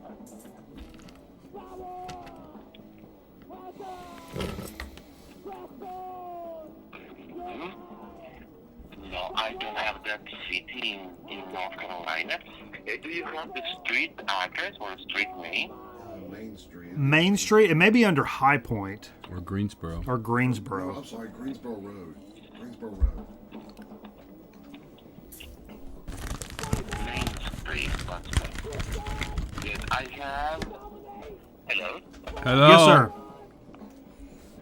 Yes, I have 2 stores under Main Street in North Carolina. One is on King City or Kennersville. No, I don't think it's either one of those. It's a brand new store, but that's okay. We just wanted to let you guys know you're doing a fantastic job. I'm really enjoying these potato chips. And just wanted to pass that along. I'm really stoked to actually talk to a real person. We usually get an answer machine when we do these little messages, but it's nice to talk to a real person, man. Okay, thank you. Thank you very much for that comment, Jay. Happy Halloween. I will take note of that. Thank you. Is there any... No. I'm done talking to you.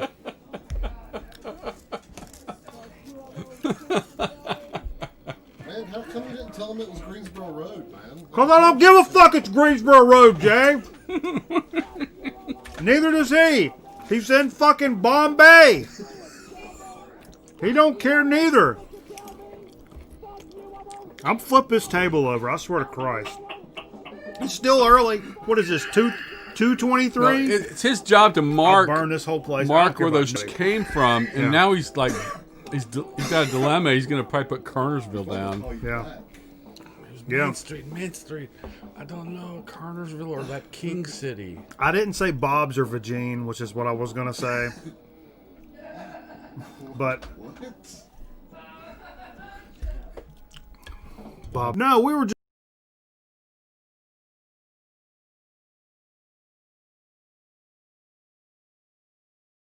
just calling to make sure that the what's that?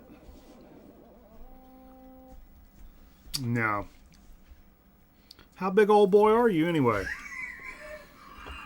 I figured you'd come down here and try about it. But you might want to bring a couple of your buddies with you. Well, we do it a little different down here. Let me tell you something. Yeah. You go get your cousin and tell him to bring his whole fucking family with him. I'll tell you what.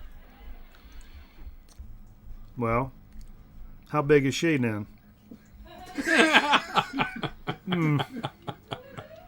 Is she on Insta or? Okay. Well, I gotta go. They hung up in the middle of it. All right. Oh, an error. Not enough space to record. All right. Hey, thanks everybody for hanging with us on Grown Man Record Night. Hope everybody has a great Halloween. Get out and give some youngins some candy. Dress up like a ghost and have some fun. Watch some scary movies. Order some pizza. Have a good time. Low disk space. My whole computer's out of space.